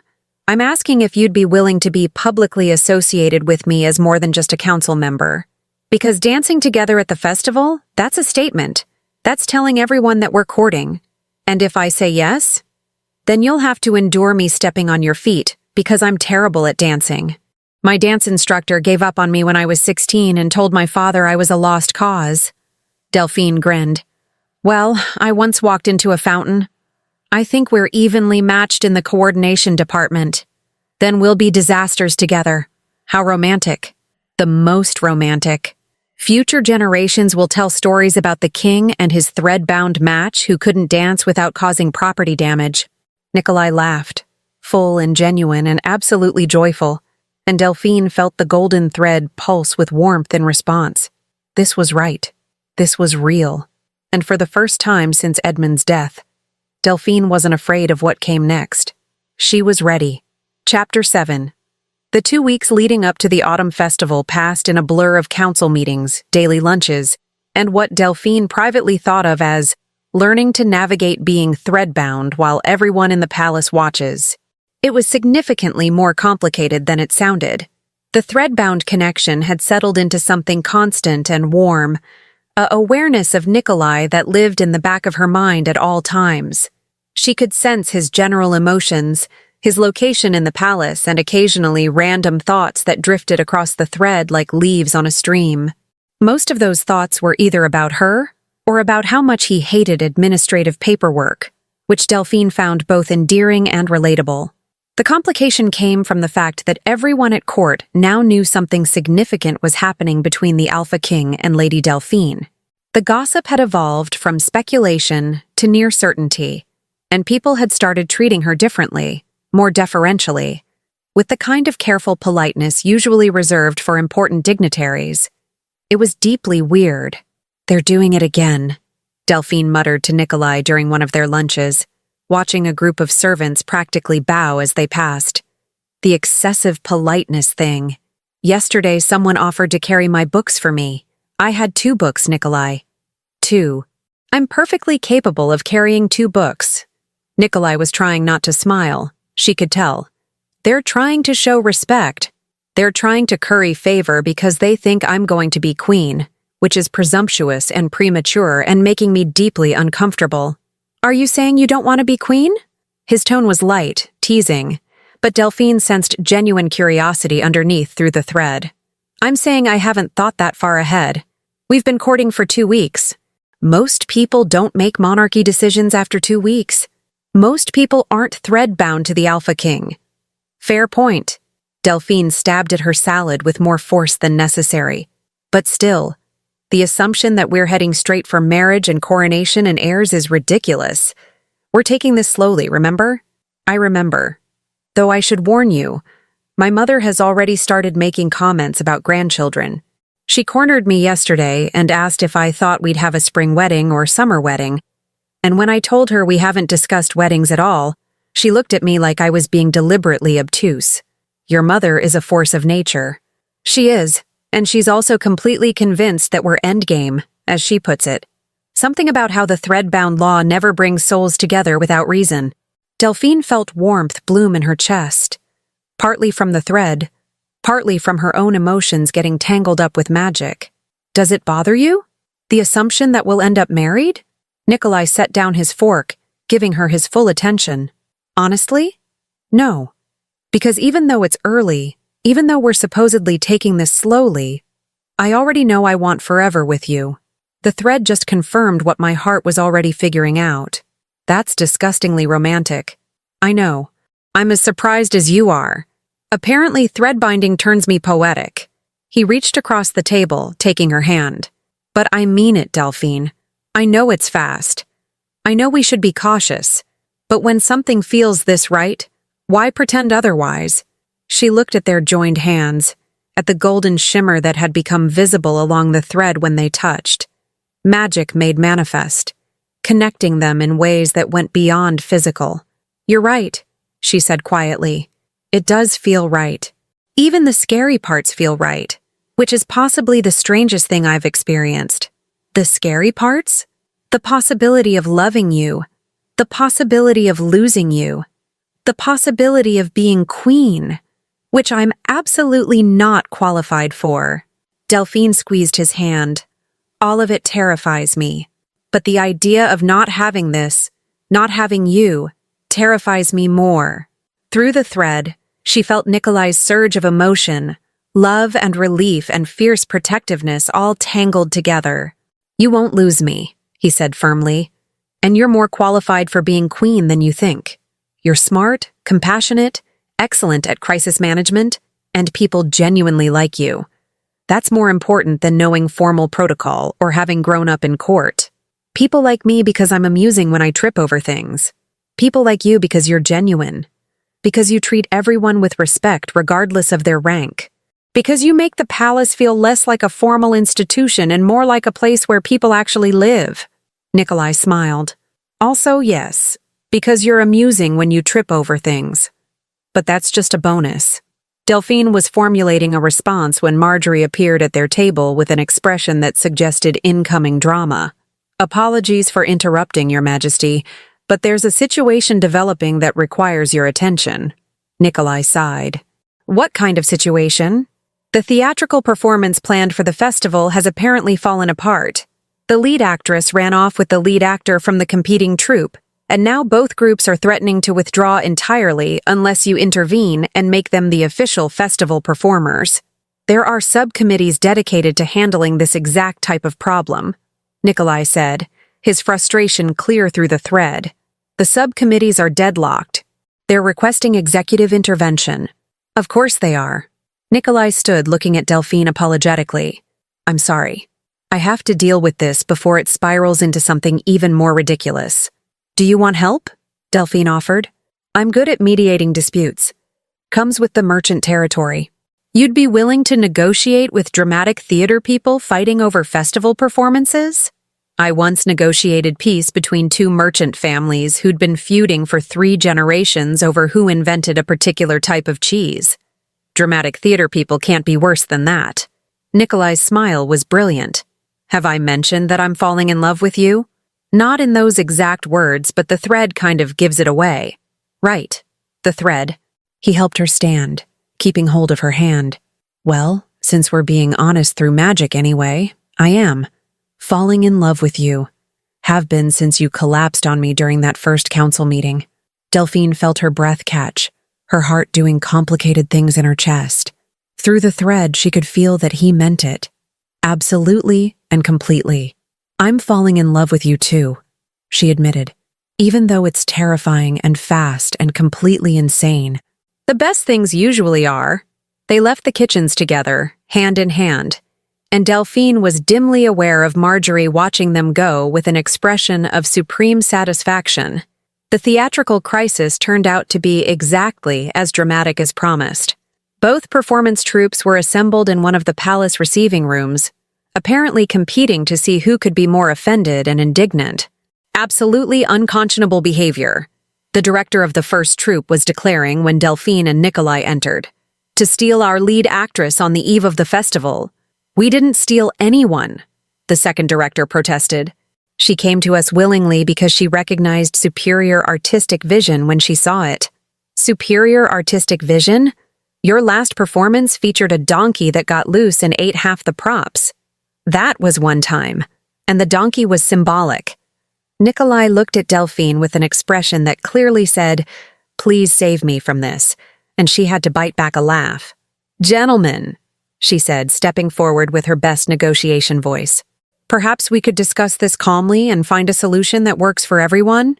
Both directors turned to stare at her, and she could see them mentally calculating who she was and why she was speaking. "Lady Delphine handles complex negotiations for the trade routes," Nikolai added smoothly. "I've asked for her assistance in resolving this matter." That seemed to satisfy them, and for the next hour, Delphine mediated what was honestly one of the most ridiculous disputes she'd ever encountered. The solution she eventually proposed, having both troops perform on different nights, with equal billing and separate stages, was so obvious that she was baffled no one had suggested it before. But both directors accepted it with the air of people making great concessions, and they left the palace apparently satisfied. "That was impressive," Nikolai said once they were alone. "You made it look easy." "It was easy. They just wanted to feel important and heard. Once I gave them that, finding a solution was simple. You're going to be an excellent queen." Delphine's heart jumped. "You're very presumptuous about this queen thing. I'm very certain about the woman I want beside me. If that makes me presumptuous, I'll accept the criticism." He pulled her into his arms, carefully, giving her room to resist if she wanted. And Delphine went willingly, resting her head against his chest and feeling the steady beat of his heart through the thread. This was becoming familiar. The scent of cedar and winter frost that clung to him. The solid warmth of his presence. The way the thread sang when they were close. "The festival is in 3 days," Nikolai murmured against her hair. "Are you nervous about the dancing?" "Terrified. I'm going to step on your feet and embarrass us both." "Impossible. I'll be too busy stepping on your feet to notice." Delphine laughed, tilting her head back to look at him. "We're going to be the worst dancers in kingdom history. Probably. But we'll be the worst together, which makes it acceptable." He kissed her then, soft and sweet and full of promise, and Delphine felt the thread pulse with golden light between them. 3 days until the festival. 3 days until they made their relationship public in a way that couldn't be ignored or dismissed. 3 days until everything changed. Delphine found she couldn't wait. Chapter 8. The autumn festival arrived with perfect weather, clear skies, warm sunshine, and just enough breeze to keep things comfortable. Delphine took this as either a good omen or the universe's way of ensuring there were no distractions from her inevitable dancing disaster. She'd spent the morning being fussed over by Clara and what seemed like half the palace household, all determined to ensure she looked perfect for her first public appearance as the king's Threadbound match. The dress they'd chosen was deep forest green, Nikolai's idea apparently because it matched her eyes, with golden embroidery that caught the light when she moved. It was beautiful and elegant, and made her feel like someone who actually belonged at royal festivals, instead of someone who usually dealt with shipping manifests. "You look like a queen already," Clara sighed, adjusting the final hairpin. "Everyone's going to be watching you. That's what I'm afraid of." "Don't be afraid. Just be yourself. That's who the king fell in love with." Delphine met her own eyes in the mirror, barely recognizing the woman staring back. When had she become someone who wore elaborate dresses and attended royal festivals? When had she become someone brave enough to open her heart again? The answer came through the thread. A warm pulse of affection that she recognized immediately as Nikolai. "You look beautiful." His thought drifted across their connection. "Everyone's going to wonder how I got so lucky. Stop spying on me through the thread," she sent back, still getting used to this aspect of the thread-bound connection. "I'm not spying. You're broadcasting feelings loudly enough that I can't help but notice. Nervousness, excitement, terror, the usual festival emotions. Very funny. Where are you?" "Being dressed by my valet, who's apparently decided I need 17 different adjustments to my formal jacket. I think he's stalling because he enjoys torturing me." Delphine smiled, feeling some of her nervousness ease. Even through magic and distance, Nikolai could make her feel better. "I'll see you soon," she sent. "Can't wait." The festival grounds were absolutely packed when Delphine arrived. Thousands of people from all over the kingdom gathered to celebrate the harvest season with food and music and entertainment. The energy was infectious, joyful in a way that made her remember why she loved these gatherings, despite her personal awkwardness with crowds. She was guided to a raised platform where the royal family and important court members traditionally watched the festivities. Queen Mother Tatiana was already there, looking radiant in deep blue silks, and she smiled warmly when she spotted Delphine. "There you are, dear. Come sit beside me. We can watch Nikolai suffer through his opening speech together. Does he hate giving speeches? Despises them. He gets this adorable little crease between his eyebrows when he's nervous. Watch for it." Sure enough, when Nikolai appeared a few minutes later to address the crowd, Delphine could see exactly the crease Tatiana had mentioned. Through the thread, she felt his discomfort with public speaking, his desire to get this part over with quickly. "You're doing great," she sent encouragingly. "I'm reciting words I memorized. Hardly an accomplishment. You're leading your kingdom in celebration. That's definitely an accomplishment." She felt his gratitude through the thread, and when he glanced toward the platform, their eyes met. He smiled, genuine and warm, and Delphine felt her heart do that now familiar flutter. The speech was mercifully short, and when Nikolai descended from the speaking platform, the music started, traditional harvest songs played by a full orchestra that had clearly been practicing for months. Then Nikolai was climbing the steps to their platform, moving through the crowd of courtiers with single-minded focus, and Delphine realized with a jolt that this was it, the moment where everything became public. "Lady Delphine?" Nikolai said formally, but his eyes were warm. "Would you do me the honor of the opening dance?" Every conversation on the platform stopped. Every eye turned to stare. Delphine stood, her legs somehow remembering how to work despite her nervousness. "The honor would be mine, Your Majesty." She placed her hand in his, felt the thread pulse with golden warmth, and let him guide her down to the main festival ground where a space had been cleared for dancing. The crowd parted around them like water, and Delphine was acutely aware of thousands of eyes watching as Nikolai led her to the center of the dancing space. "Still terrified?" he murmured, positioning them for the traditional opening dance. "Absolutely. You?" "Completely. Try not to let go when I inevitably step on your feet." The music shifted to the opening dance melody, something slow and graceful that Delphine vaguely remembered from dance lessons years ago, and Nikolai pulled her into the first position. And then they were dancing, moving through the steps with varying degrees of success, and Delphine discovered several things simultaneously. 1. Nikolai had not been exaggerating about his dancing skills. He was terrible. 2. She was equally terrible. 3. Neither of them cared even a little bit. "Was that my foot or yours?" Nikolai asked after a particularly complicated turn that had gotten tangled. "I genuinely don't know. Does it matter?" "Not even slightly."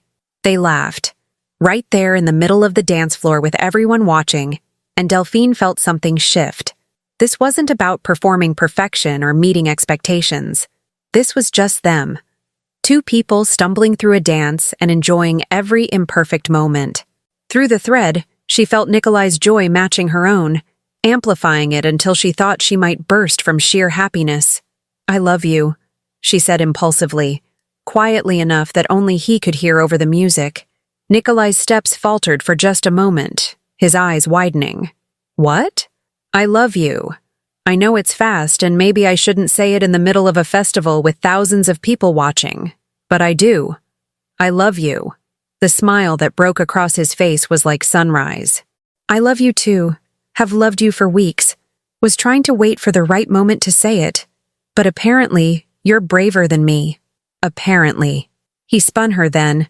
Not smoothly, they were both too uncoordinated for smooth, but joyfully, and when she came back to his arms, he gave her a tender kiss in front of the gathered kingdom. The crowd erupted in cheers. Delphine heard it dimly, distantly, but mostly she was focused on Nikolai, on the way he held her, on the thread burning bright between them, on the absolute rightness of this moment. When they finally broke apart, both slightly breathless and definitely blushing, the orchestra was playing and people were flooding onto the dance floor around them. "Well," Nikolai said, still holding her close, "that was definitely a public declaration. No taking it back now. I wouldn't want to even if I could." They danced for 2 more songs, neither of them improving even slightly in skill level, before Nikolai led her off the floor and to a quieter area where they could catch their breath. "That went better than expected," he said, retrieving cups of spiced cider from a passing server. "I only stepped on your feet 4 times. I counted 6, but who's keeping track?" "Apparently, you are." Delphine accepted the cider gratefully, the sweet warmth perfect after dancing. Around them, the festival continued, music and laughter and celebration filling the air with joy. "Is this what happiness feels like?" she asked quietly. "Because I'd almost forgotten." Nikolai pulled her close against his side. "This is what happiness feels like, and I promise to remind you every single day for the rest of our lives. That's a long commitment. Good thing I'm planning on forever with you." Through the thread, Delphine felt the absolute certainty of his words. He meant it, every syllable. And the miraculous part was that she believed him. "Forever sounds good," she said, resting her head on his shoulder. "Let's do forever." They stayed like that for a long moment, wrapped in each other and magic and promise, while the autumn festival celebrated around them. And for the first time in 3 years, Delphine wasn't afraid of the future. She was ready to embrace it. Chapter 9. The week after the festival passed in what Delphine could only describe as a whirlwind of public attention, private moments, and the growing realization that she was genuinely, terrifyingly, wonderfully in love with the Alpha King. The kingdom had responded to their public declaration with overwhelming enthusiasm. Apparently, people loved a good romance story, and the idea of their king finding his threadbound match was the kind of fairy tale that made everyone feel hopeful about their own futures. Which was lovely, except that it also meant Delphine couldn't walk through the palace without someone offering congratulations, or asking when the wedding would be, or presenting her with handmade gifts celebrating the royal romance. Yesterday, someone had given her an embroidered cushion featuring 2 wolves holding hands under a moon. It was simultaneously adorable and deeply awkward.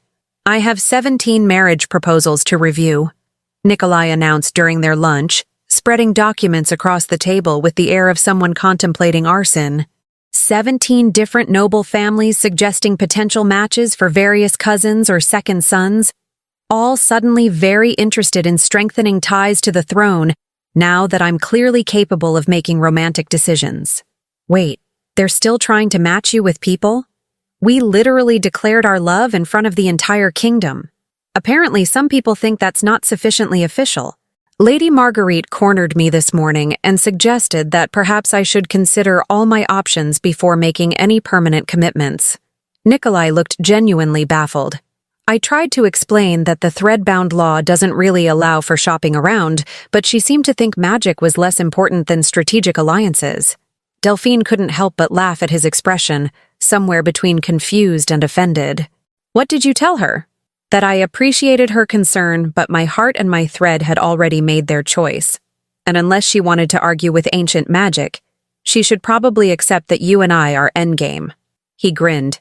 She looked scandalized, which I'm counting as a victory. "You're getting better at the royal decree thing. I'm getting better at the telling people to mind their own business politely thing, which apparently is an essential skill for kingship." They ate in comfortable silence for a few minutes, and Delphine felt the thread humming contentedly between them, warm and golden and absolutely certain. But underneath the contentment, she could sense something else, a hesitation from Nikolai, like he was working up courage to say something difficult. "What's wrong?" she asked gently. "I can feel you worrying through the thread." Nikolai set down his fork, his expression turning serious. "There's something I need to tell you. About the Threadbound law. I've been doing more research, and I found something in the archives. Something important that changes things." Delphine's heart started beating faster. "Changes things how?" "The Threadbound law isn't just about souls finding each other. It's also about choice, specifically about both people choosing to fully accept the bond.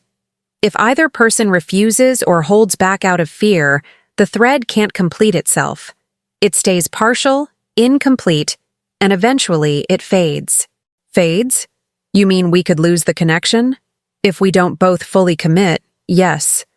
The magic requires absolute acceptance from both sides. No reservations. No holding pieces of yourself back out of self-protection. Nikolai reached across the table, taking her hand. And I need to know, Delphine. Are you holding back? Because I can feel through the thread that there's still part of you that's afraid. Part of you that's not quite ready to let go of the past completely. The observation hit too close to truth, and Delphine felt her throat tighten with emotion she'd been trying to ignore. I love you, she said quietly. I meant what I said at the festival. But you're right. There's still part of me that's terrified. That remembers what it felt like to lose Edmund and knows that loving you means risking that pain again. I know. And I'm not trying to rush you or pressure you. I just need you to understand that the thread won't wait forever. According to the texts, we have until the winter solstice, about 6 weeks from now, to fully accept the bond. If we haven't both committed completely by then, the magic will fade, and we'll just be two people who care about each other without the thread connecting us. Delphine felt panic rising in her chest. What happens if it fades? Do we lose the feelings too? No. The love remains. The connection remains. We just lose the magic, the ability to sense each other, to communicate through the thread, all the gifts the Threadbound law provides. Nikolai squeezed her hand gently. We'd still have each other, but we'd lose something precious in the process. I don't want to lose it. I don't want to lose any of this. Then tell me what you need. Tell me what's holding you back, and we'll figure it out together.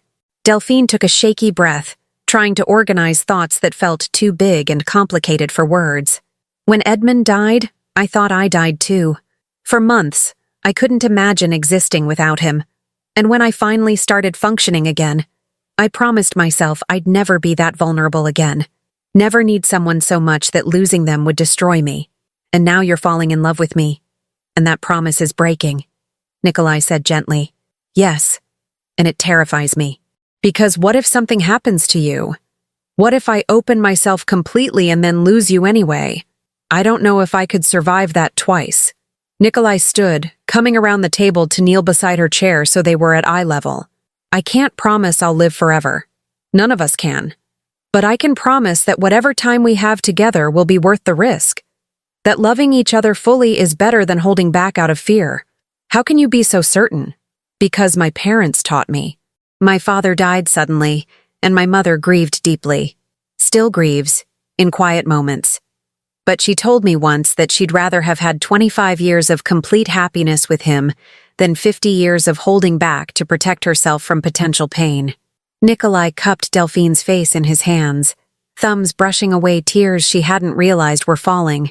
She said the Threadbound law is a gift, and refusing it out of fear is refusing to live fully. What if I'm not brave enough? You are. You've already proven that by opening your heart this far. You just need to take the final step. Let go of the fear and trust that we're strong enough to handle whatever comes. Delphine looked into Nikolai's amber eyes and saw absolute certainty reflected back.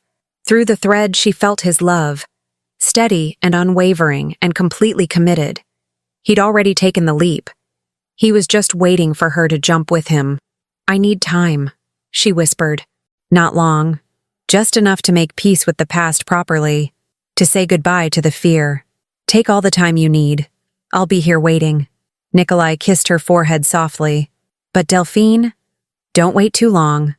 Life is short, and I want to spend every moment of it loving you completely. That evening, Delphine found herself in the palace gardens where she'd first kissed Nikolai, trying to organize her tangled thoughts into something coherent.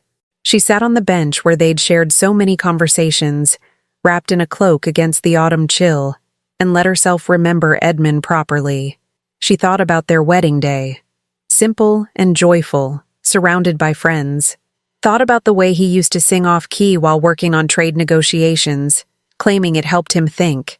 Thought about his laugh, his kindness, the way he'd always believed she was capable of more than she believed herself. and she thought about his death. Sudden and shocking, a riding accident that had stolen him away in moments. The grief that had followed, heavy and suffocating. "I miss you," she said quietly to the memory of him. "I'll always miss you, but I think I'm ready to love someone else now, and I think you'd like him. I think you'd approve." The garden was silent except for wind rustling through leaves, but Delphine felt something shift inside her chest. Not the thread. Something else. Like Edmund's memory releasing her, giving her permission to move forward. "Thank you," she whispered, "for everything you gave me, for teaching me how to love, for making me brave enough to try again." She sat there until the moon rose, silver and bright, and felt the last pieces of her fear dissolve like morning frost under sunlight. She was ready to fully accept the thread, ready to commit completely to Nikolai and whatever future they built together, ready to live instead of just surviving. When she returned to the palace, she found Nikolai in his study, surrounded by paperwork, but clearly not focusing on any of it. Through the thread, she felt his concern for her, his hope that she was okay. "Nikolai," she said from the doorway. He looked up immediately, standing. "Delphine, are you?" "I'm ready," she interrupted. "Whatever needs to happen to fully accept the bond, I'm ready to do it." The joy that flooded through the thread was overwhelming, beautiful, absolutely right. Nikolai crossed to her in 3 strides, pulling her into his arms. "Are you certain?" "Completely certain. I love you. I choose you. I choose us. Completely and without reservation." The moment the words left her mouth, the thread blazed brilliant gold between them, brighter than it had ever been, warm and powerful and absolutely alive. Through it, Delphine felt everything. Nikolai's overwhelming love, his relief, his joy, his absolute commitment to their future together. And she felt her own emotions reflected back, amplified through the connection, until it was impossible to tell where her feelings ended and his began. "The bond is completing," Nikolai breathed against her hair. "Can you feel it?" "Yes. It's incredible." The thread wove tighter, settling into permanence. And Delphine understood suddenly that this was what the Threadbound law truly meant. Not just magic connecting 2 souls, but 2 people choosing each other so completely that their hearts beat in rhythm, their lives intertwined beyond separation. "Marry me?" Nikolai said suddenly, pulling back to look at her. "I know it's fast. I know we said we'd go slowly, but the thread is complete now, and I don't want to wait anymore. Marry me, Delphine. Be my queen. Be my partner. Be my everything." Delphine felt tears streaming down her face, but they were happy tears. Joyful tears. "Yes," she said, laughing and crying simultaneously. "Yes, I'll marry you. I'll be your queen. I'll be your everything." Nikolai kissed her then, deep and passionate and full of promise, and the thread sang between them like music, like celebration, like coming home. Tomorrow, they would tell the court, would start planning a wedding, would navigate all the complications of royal life and public expectations. But tonight, wrapped in each other's arms with the thread-bound law complete and permanent between them, they were simply 2 souls who had found each other across time and distance and fear. 2 souls who had chosen each other completely. 2 souls who were finally, beautifully, perfectly home. Chapter 10. The royal wedding was scheduled for the winter solstice. Exactly 6 weeks after their engagement, on the final day the Threadbound law had given them to complete the bond. Delphine might have found the timing stressful, except that planning a wedding while connected to your future husband through ancient magic turned out to be surprisingly efficient. Do we really need ice sculptures? Nikolai's thought drifted through the thread while Delphine was meeting with the palace event coordinator. "Your mother insists they're traditional. My mother also insists I need 17 different formal outfits for the 3-day celebration. I think she's making things up." "She's your mother. Of course she's making things up. Just smile and nod. You're supposed to be on my side. I am on your side. That's why I'm telling you to smile and nod instead of arguing with Queen Mother Tatiana about ice sculptures." She felt his amusement through the thread, warm and fond. and smiled despite the chaos of wedding planning surrounding her. The palace had thrown itself into preparation with the kind of enthusiastic energy usually reserved for coronations. Everyone had opinions about flowers, about music, about the menu, about which nobles should sit where during the ceremony. Delphine had learned to smile, thank people for their input, and then do whatever felt right, regardless of tradition or expectations. It was remarkably liberating. The ceremony will take place in the Great Hall, the coordinator was explaining, showing Delphine elaborate diagrams, with seating for approximately 800 guests, plus standing room for— Actually, Delphine interrupted gently, I was thinking we might have the ceremony in the gardens, outside, under the stars. The coordinator looked scandalized. But my lady, royal weddings are always held in the Great Hall. It's tradition. I understand. But the gardens are where Nikolai and I first kissed, where we decided to build a future together. It feels more meaningful than a formal hall. But what about the weather? What if it rains? What if it snows? Then we'll get married in the rain or snow. It'll be memorable. Delphine smiled at the coordinator's horrified expression. Trust me. Outdoor ceremony. The king agrees. I do? Nikolai's thought came through with amusement. You do. I decided for both of us. I like when you're decisive. It's attractive. Focus on your meeting. Stop flirting through the thread. You started it. The weeks passed in a blur of final preparations, fittings for her wedding gown, and quiet moments stolen with Nikolai between obligations.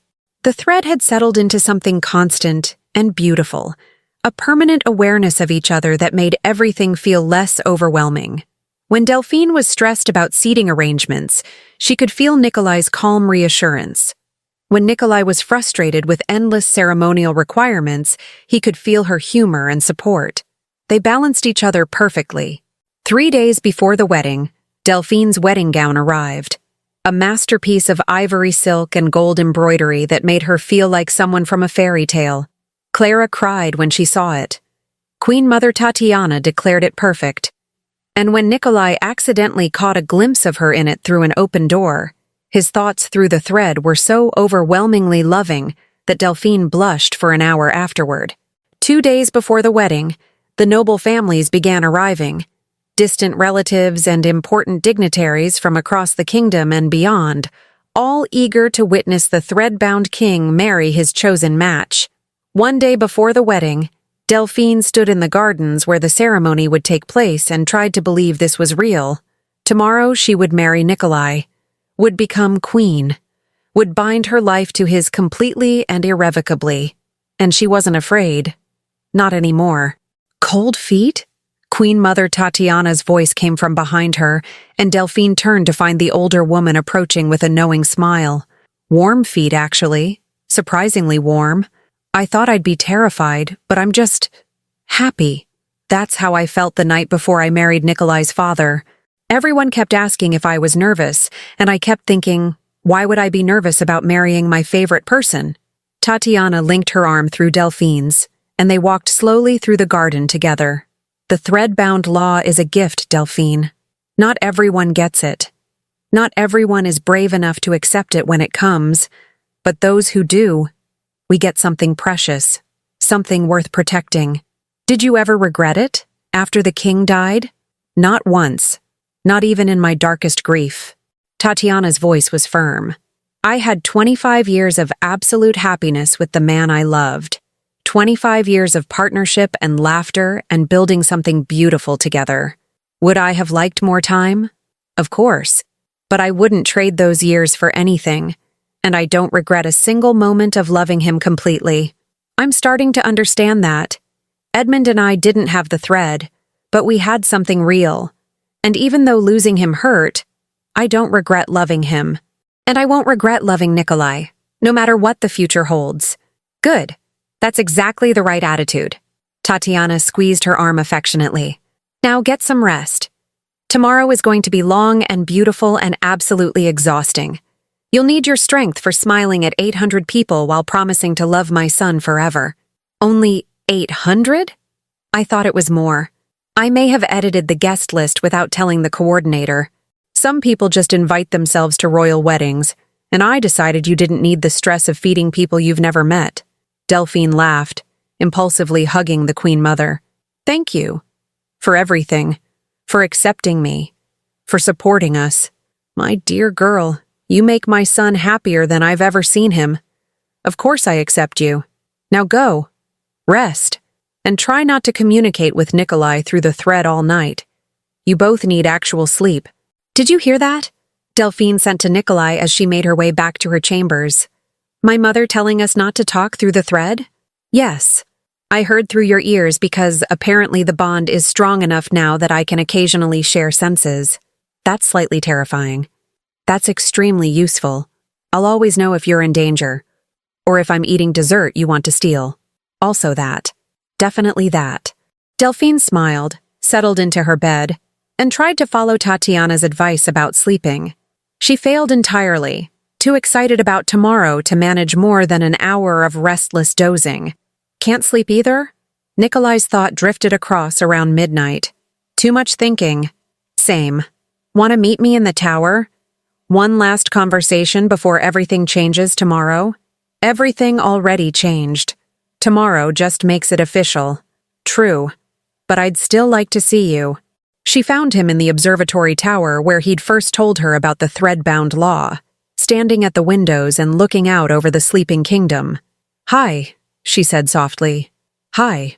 He turned, and even in the darkness, she could see his smile. Couldn't sleep either. Too excited. Too happy. Too everything. She crossed to him, letting him pull her into his arms. Are you ready for tomorrow? I've been ready since you collapsed on me during that first council meeting. Everything since then has just been waiting for you to catch up. I'm caught up now. You are. And tomorrow, we make it permanent in front of everyone who matters. They stood together in comfortable silence, looking out over the kingdom they would rule together, and Delphine felt the thread pulse with warmth and certainty. I love you, she said quietly. In case I forget to say it tomorrow when I'm overwhelmed by 800 people staring at us. I love you too. And I'll remind you during the ceremony if you forget. That's not traditional. Neither is getting married in a garden under the stars because we feel like it. We're making our own traditions. I like our traditions better. Me too. They stayed in the tower until dawn painted the sky pink and gold, talking about everything and nothing, making promises and plans, and simply being together. And when the sun finally rose on their wedding day, Delphine felt nothing but joy. The ceremony took place as the sun set. The garden transformed into something magical with thousands of candles and winter flowers blooming despite the cold. 800 guests filled the space, but Delphine barely noticed them. Her entire focus was on Nikolai, standing at the end of the flower-lined path with his mother beside him, and an expression of such pure happiness it made her heart ache. She walked toward him alone, no one to give her away, because she was giving herself, freely and completely. And with each step, she felt the thread growing brighter between them. When she reached him, Nikolai took her hands, and the officiant began the traditional ceremony words. But Delphine barely heard them. She was too busy feeling the thread, the bond, the absolute certainty of their connection. Lady Delphine, the officiant was saying, do you accept King Nikolai as your threadbound match, your partner, your husband, for all the days of your life? I do. Completely and absolutely. And King Nikolai, do you accept Lady Delphine as your threadbound match, your partner, your wife, your queen, for all the days of your life? I do. With everything I am. The thread blazed gold between them, visible now to everyone watching, and gasps echoed through the crowd. Then by the power vested in me, and by the ancient thread-bound law that has bound your souls, I declare you married. Your Majesty, you may kiss your queen. Nikolai pulled her close, kissing her deeply while 800 people cheered, and the thread sang with joy and completion. When they finally broke apart, both laughing and crying, Delphine looked out at the celebrating crowd and felt overwhelmed with gratitude. She'd been so afraid of loving again, so certain that opening her heart would only lead to more pain. But instead, she'd found this: partnership and magic, and a future full of possibility. Ready to be queen? Nikolai whispered against her ear. Ready to be your queen. There's a difference. The best difference.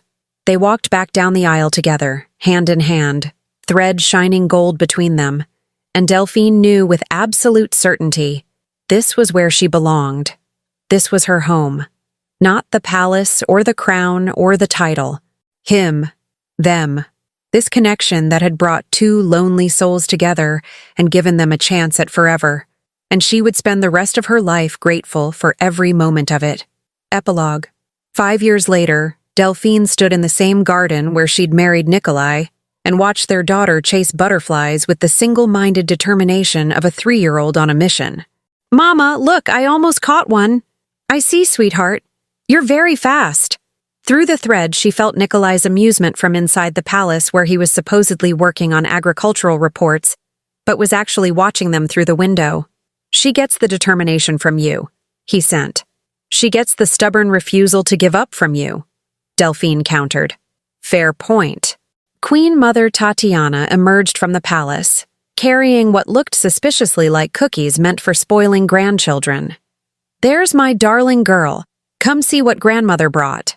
Their daughter, Lyra, named for the constellation visible the night she was born, immediately abandoned the butterflies in favor of cookies, and Delphine smiled at how easily children's priorities shifted. You're spoiling her, Delphine said without heat.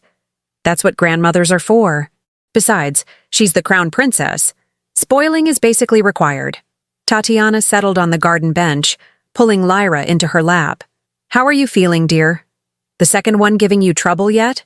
Delphine rested her hand on her slightly rounded stomach, feeling the flutter of movement that still amazed her. Active. Very active.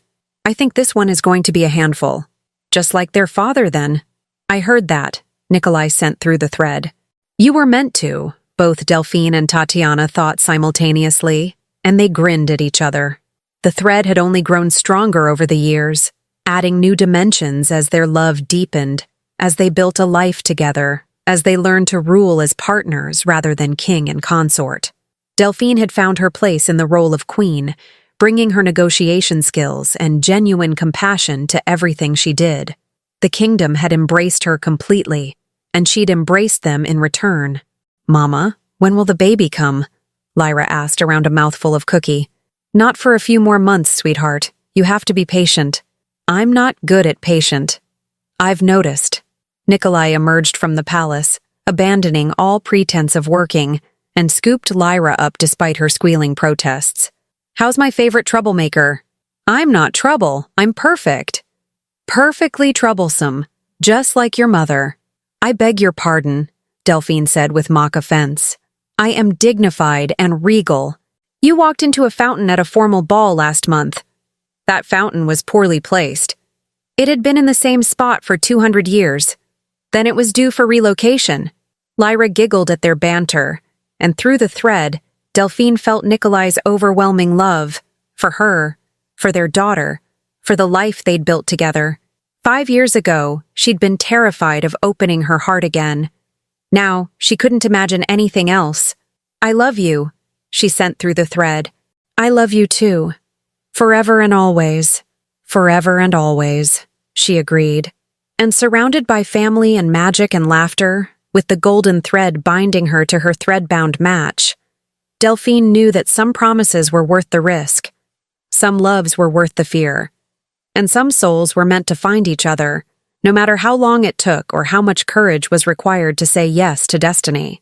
Their story had begun with an accidental collapse in a council meeting and a king who'd made her laugh, and it continued here, in this garden, with butterflies and cookies and children and hope. Exactly as it was always meant to be. The end comment below, and tell me your favorite moment. I love connecting with you and knowing where in the world my stories are touching hearts. Thank you for joining Delphine and Nikolai on their journey. Until the next story, keep believing in magic, destiny, and the courage to love again. With love, Maggie Reed.